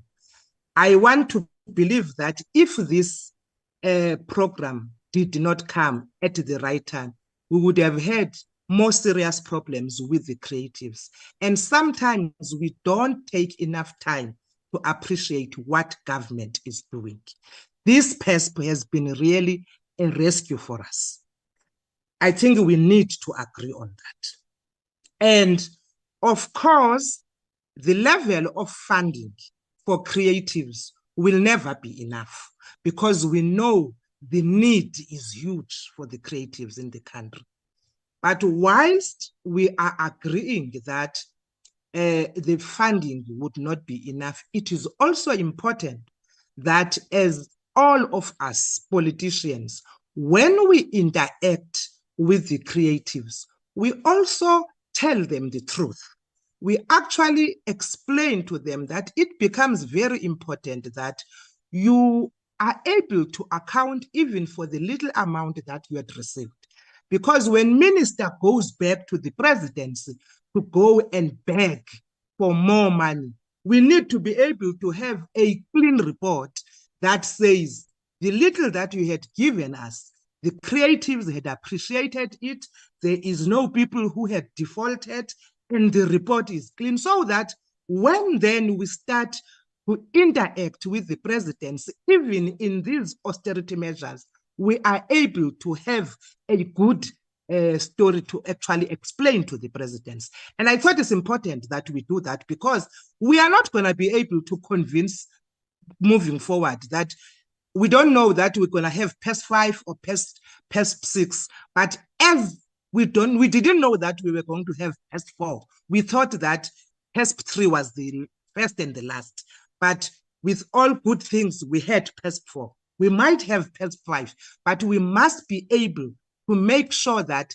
we have a positive report that will actually make sure that both Treasury and the presidency see the need to give more funding to the creatives. We can't have a situation where we are sitting with people that would sit in a meeting and say, I am also a defaulter. We need to work on those things. We understand the challenges, but let's work on these things and make sure that we are able to assist the creatives so that they are also helping those that have not received the funding before them. The other thing that I wanted to talk about is the fact that Minister has spoken about the fact that the amalgamation is a very critical issue that we are dealing with at the department. And I really do want to take responsibility as the ministry for the fact that you still have the acting CEO and everybody at NAC, because we felt that now the entities must not employ until we are able to conclude this issue of the amalgamation of the entities. Because it's going to be a problem again moving forward when you have a permanent CEO of NAC and a permanent CEO of NFVF when we are amalgamating. So the reality of the situation right now is that the temporal post now, or the acting post, or the Hollywood, as Honorable Mhlongo puts it, we are partly now responsible because we are dealing and managing the process of amalgamation. Because otherwise, it would be irresponsible of us to say they must employ when we are dealing with these processes. I thought I must take the blame out of the NAC for now and actually agree that as the department and the ministry, we had actually said to the entities, don't employ. That's why Minister was even talking about the board, that there would be probably an extension for those that are available until towards the end of the financial year, because we are managing the issue of the amalgamation. And also, Chair, I thought it's important because there was a question, and I know that it was responded to.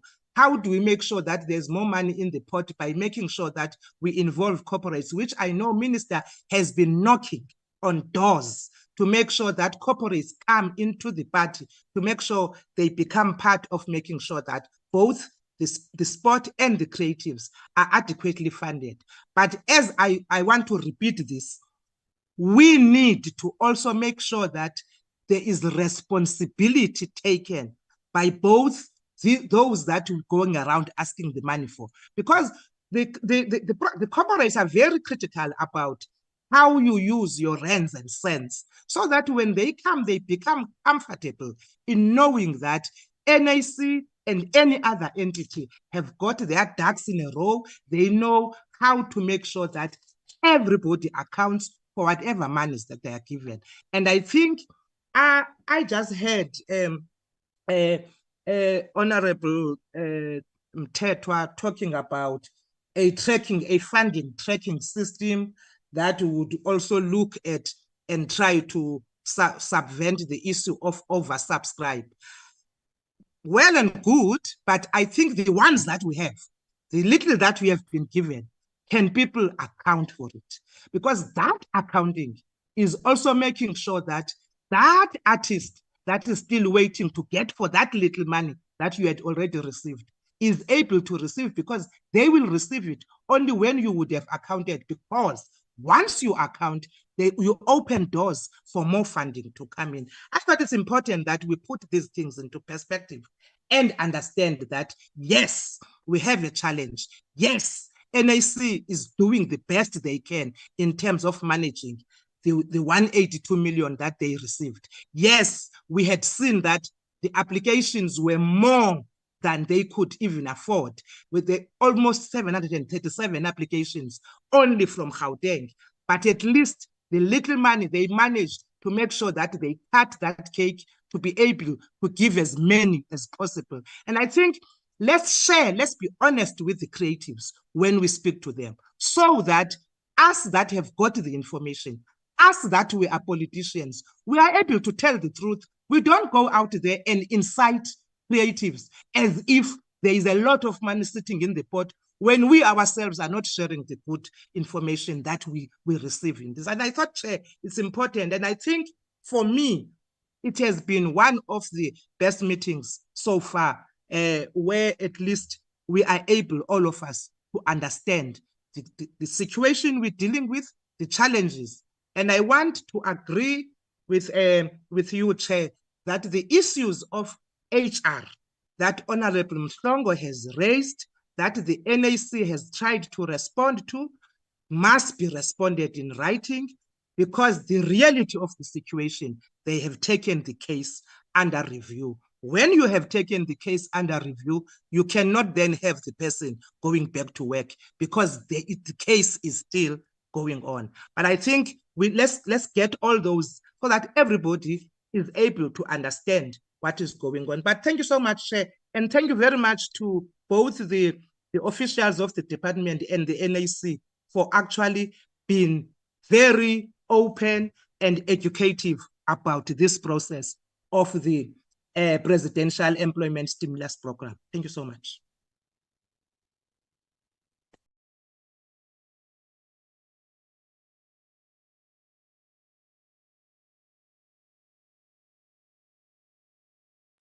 I'm done, Chair.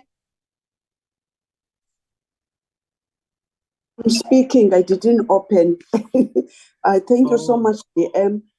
Let me take this opportunity to thank the minister, the DM, acting DG, with all of your staff, thanking the NAC, hoping that as a DM is saying, and the honorable members, they know themselves that we have been not having meetings like this when we are here, NAC, and I'm suspecting the transition to you, that we're wanting that everything must be up to date.